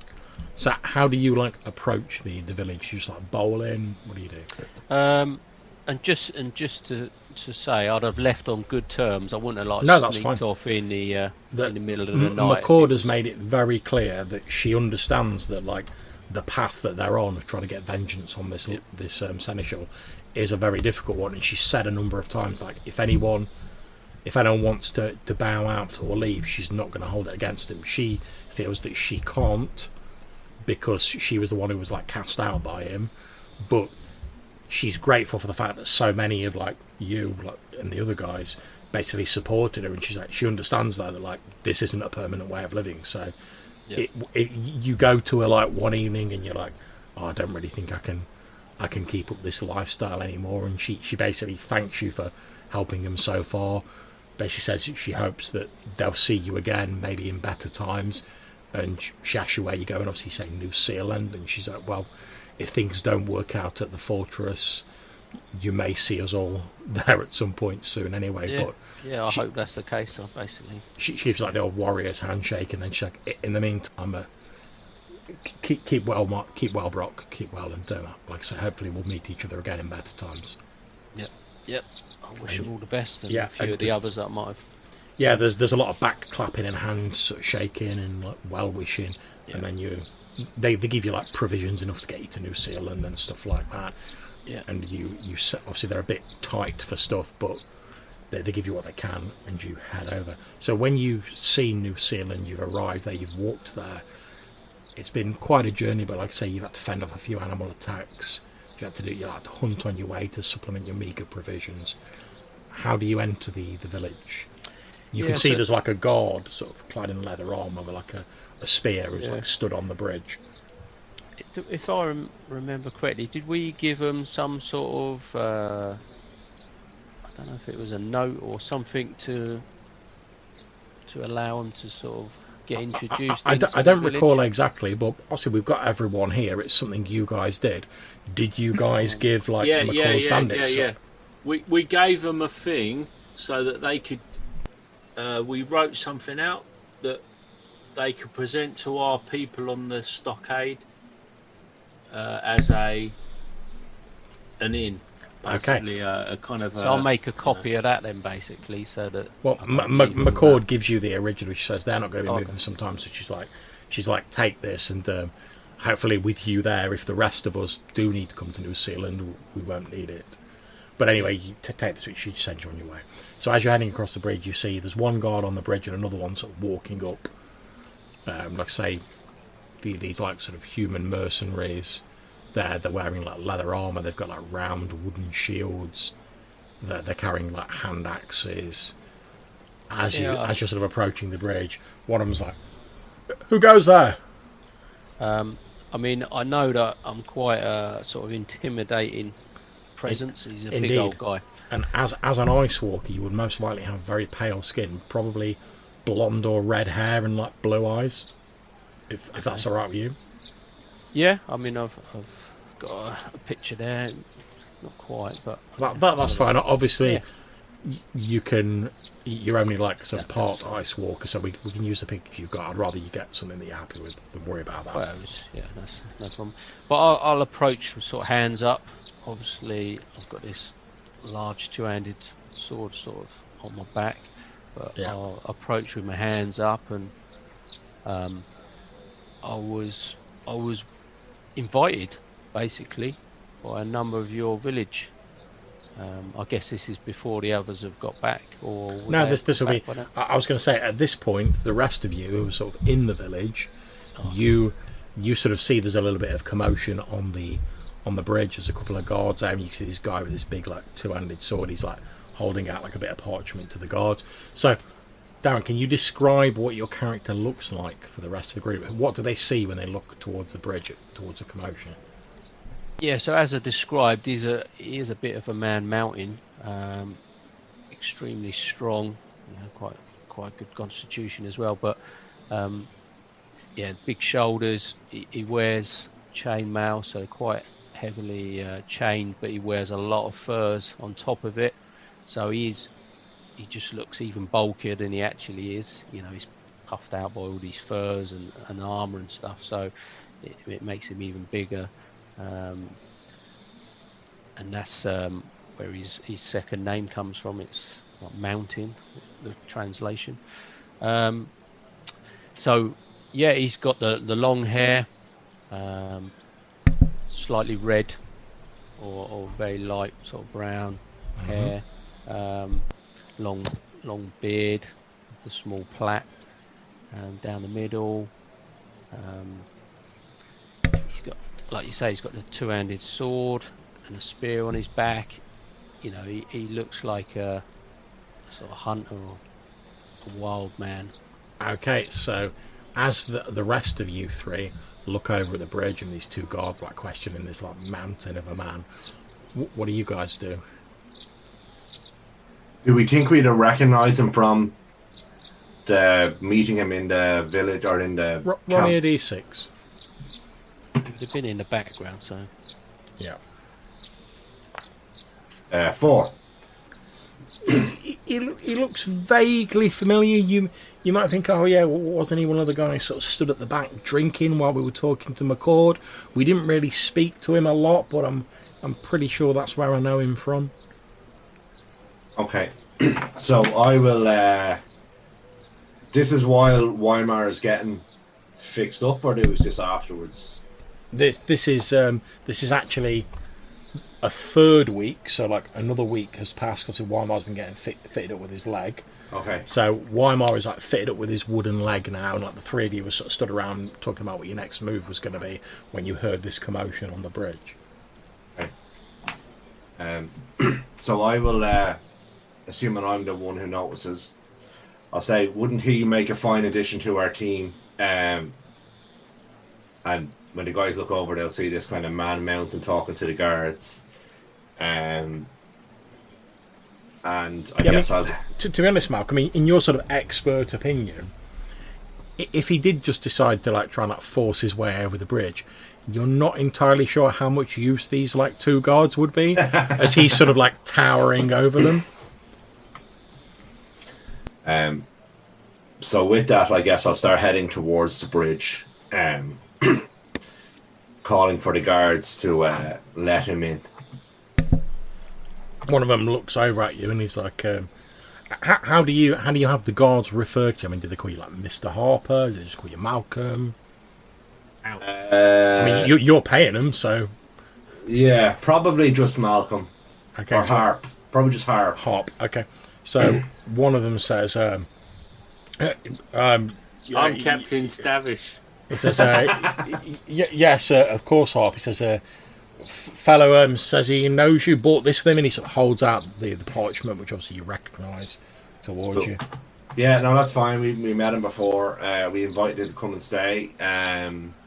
So just let him come and go as he pleases. And then I'll turn Understood.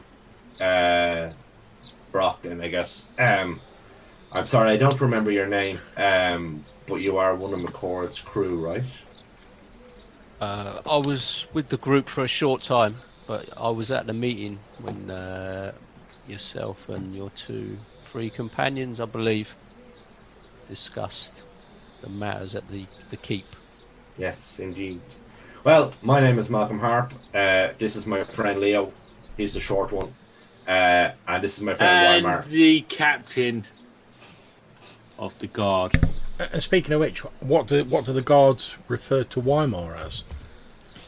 Peggy.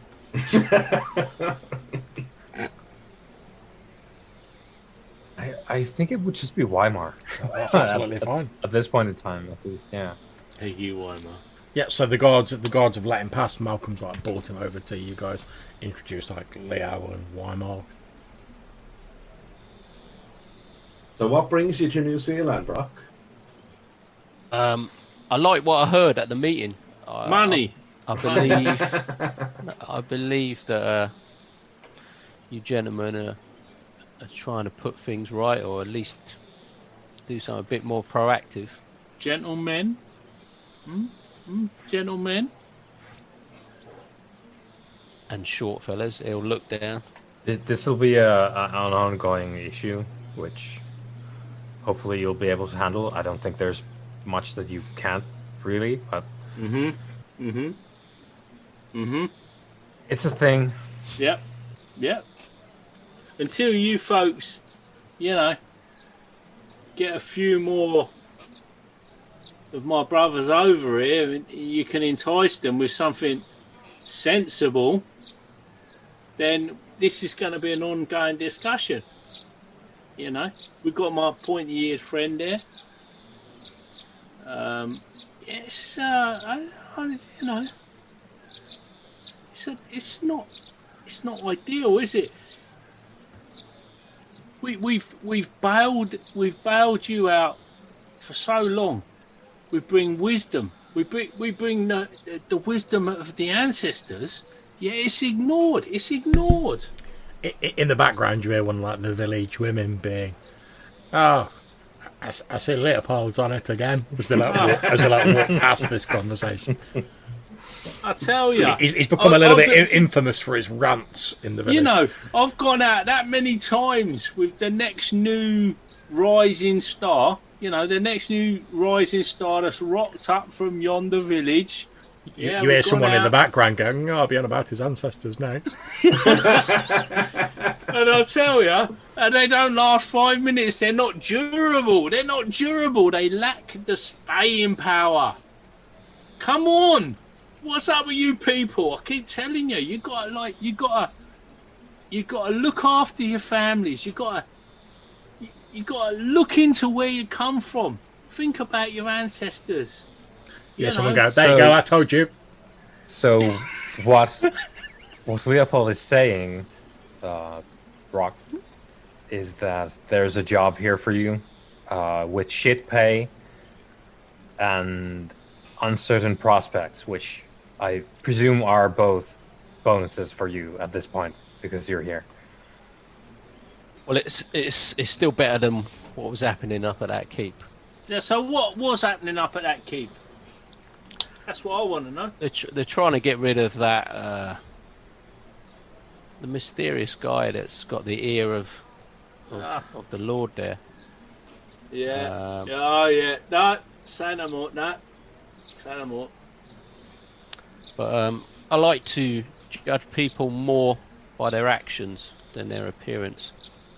So hopefully I'll be able to prove my worth and help you to, Leo's actions are short as well as his appearance. You hear the woman in the background be like, Listen, old lady, listen. Wait, you at the back. If you've got something to say, step up. Come Quiet step now, up. Leopold. She's an ancestor. No, she ain't my ancestor. She the might woman, be yours. the woman's like, "Wow, get a word in edgeways, chance of being Yeah, fine you thing." come up. You got the floor. You got the floor. Come on. You come on. Come up to the front. What's your name? What's your name? She steps up and she's like, I've been in this village since it was founded. I can't believe you don't remember my name. But So anyway, anyway, Brock, is it more about the... and the rest of you carry on talking while this woman's like arguing with Leopold, going, "And you come over here and say there should be more dwarves. Where are all the bloody dwarves? That's what I want to know." And it's, I'm going backwards and forwards between them two. Yeah, Sort of faded into the background as you guys carry on talking. Yeah, any particular interests or talents, Brock, that we could put to use? We honestly, we could use anything, but what's your... I was going to ask what's your strength, but I can clearly see that. It's I mean, strength. Yeah. I've lived off the wilds for some time, so I'm quite good at hunting Very and handy. foraging. Very handy. I'm a good climber. Also good. And I can, hide fairly well and move around fairly silently when needed. So don't let the bulk, Is Brock wearing like any visible like bow or any weapons? He's got a spear and a two-handed sword on his back. Strapped. Okay, so you can probably swing that thing. Motion towards the handle, the massive handle. He'll give a chuckle at that. Yeah. I know what to do with that. You and only you, while I hear like a voice inside your head go, "Well, I suppose it's all right as far as swords go."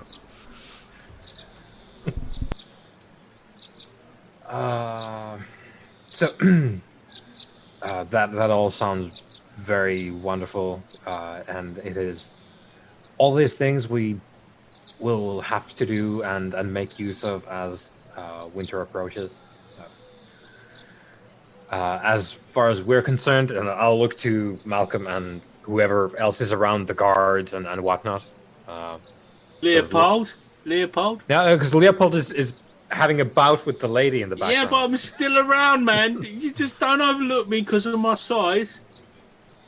I mean, it's yeah. Well, I guess I'll give a glance, but since there's like A gaggle of old there's a ladies. match going, it's like, well, Purple rinse. yeah, fine, Yeah. fine then. I guess from all of us, we'd be glad to have you, and yeah, welcome. There's probably a space somewhere. We're going to build more houses as we go, of course. We're figuring things out as we go, as you do. Okay, so I'll sorry, certainly guys. be happy to help. Yeah. So as you sort of welcome Brock into the fold, we've got a couple of options here, guys. We can either sort of wrap up here and have a bit of a discussion about where you want to go for next session, or you can decide what you want to do now. We can just sort of like see how it goes. Entirely down to you guys. I think we want to go after that mithril, don't we? Don't think we want to go back near that cave. We just... I think we need to eventually we're going to want to look into more of that, but I think we're going to do it's going to be scouting in more detail and with massively more caution now that we know the kind of things that can be found in the mountains, because we went in with sort of like bears and bandits, and maybe there's like a crazy wizard somewhere, but it was in fact not any of that. Yeah, I mean, I think like Leopold is pro dwarf and is pretty low on the old charisma. I think he's going to be pushing hard in a fairly obnoxious way to get some That's cash. a change. Yeah, to get some cash flow. We want to be getting that mithril. That is, Malcolm is for once speaking wisdom.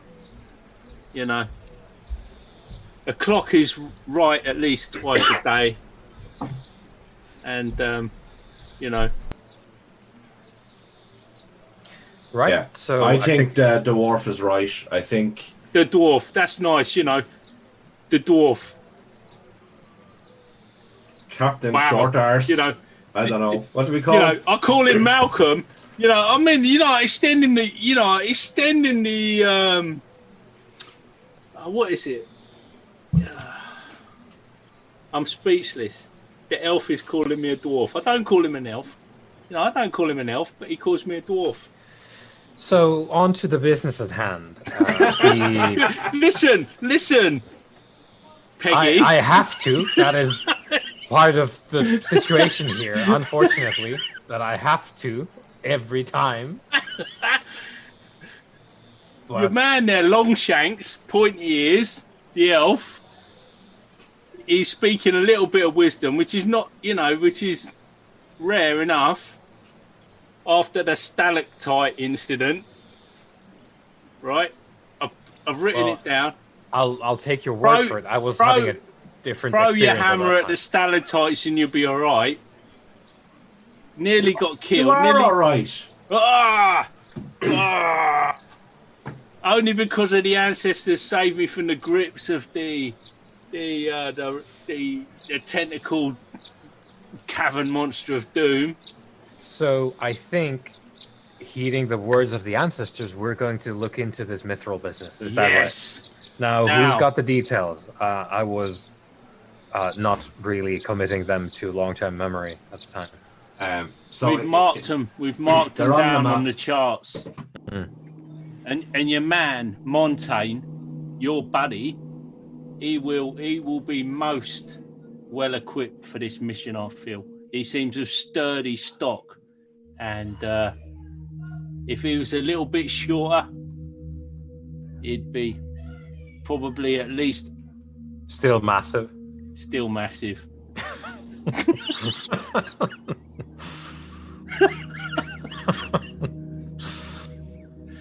Right. I was getting into the weeds there. Okay, so we're. So I'm looking at the map here. Trying So to there are find. about 4 hexes north of us. There's what we believe is the location. Oh yeah. Right. Okay, it's a long trek. It is. But we Yeah. have a couple of ponies and we can buy 2 more to get the mithril back. Hmm. Perhaps we should get some dudes, some folk, some solid outdoors types to accompany us. Some doughty retainers. Well, we already have Gordon. Gordon. He's an outdoors man.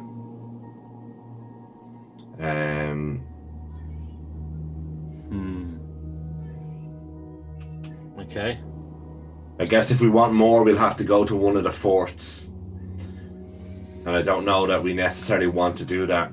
No.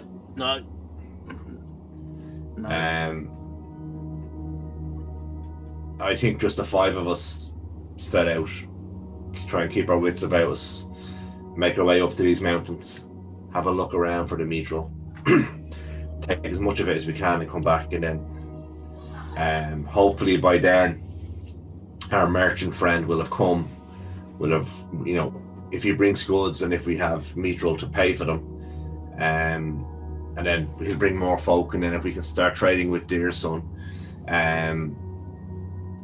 you know, we could really start making real progress in building up the town and getting more people to come and compete with the forts. Elf and accountant, a rare combination. I see your true colours are coming through, Mr. Harp. You must have Thank you studied. very much, Captain Stavish. So I think what we're going to do, guys, is we will wrap up here for the evening, and we'll have you guys setting off to head for the mithril next session. So thank you all for playing. First of all, I hope you all enjoyed it, despite you losing a character, Darren. I hope you still enjoyed the session, and we can obviously bounce Brock in as part of the group next time. So so I'm going to end the stream here shortly, but obviously we'll dole out XP. You can carry your XP over to your new character, and we will discuss what you want to do next time, so I can plan for that. So that's it